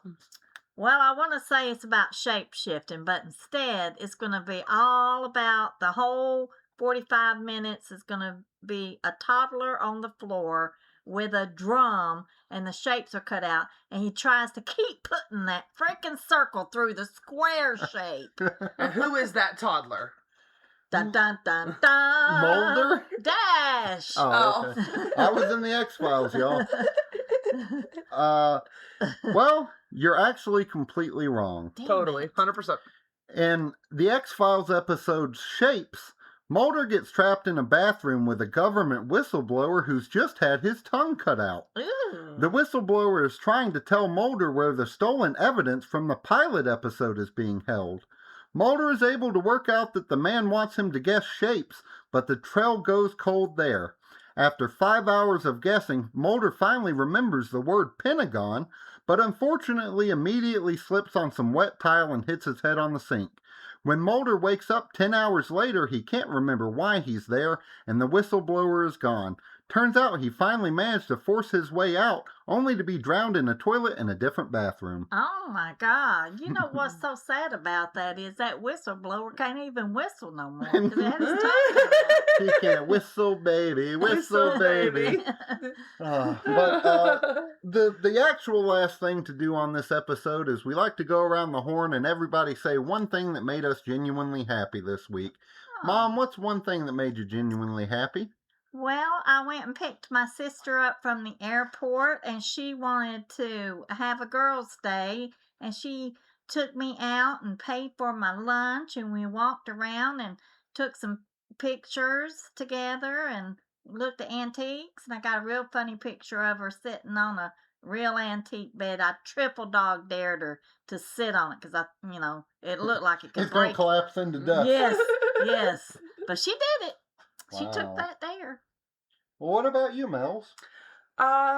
This week was, even though it feels like we did a lot of stuff, we caught up on some more Smallville and stuff. We didn't actually watch any Smallville. Did we not catch? I was just thinking maybe we didn't actually watch Smallville this week. We didn't this week.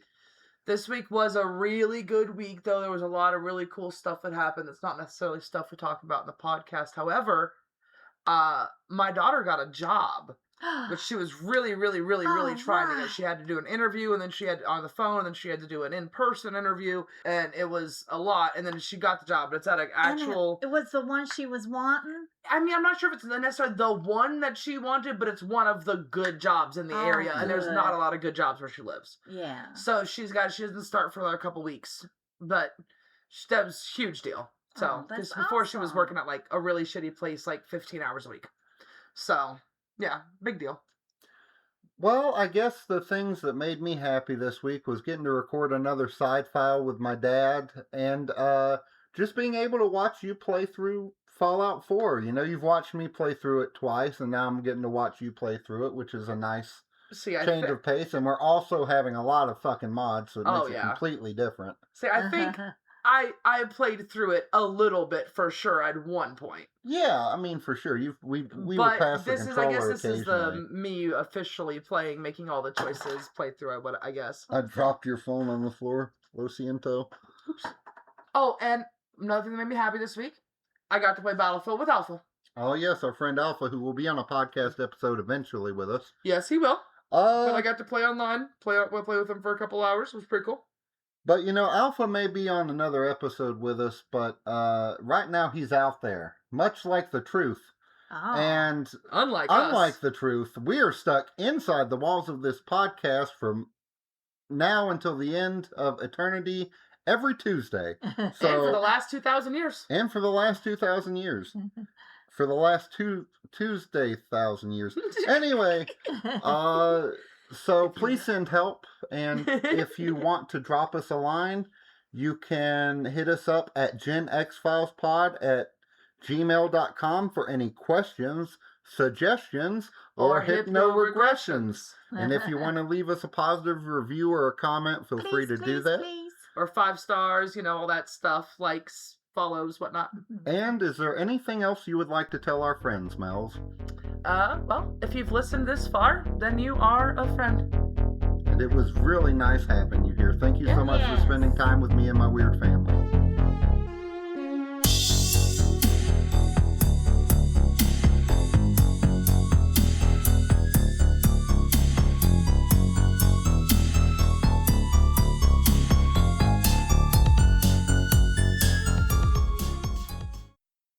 We made this.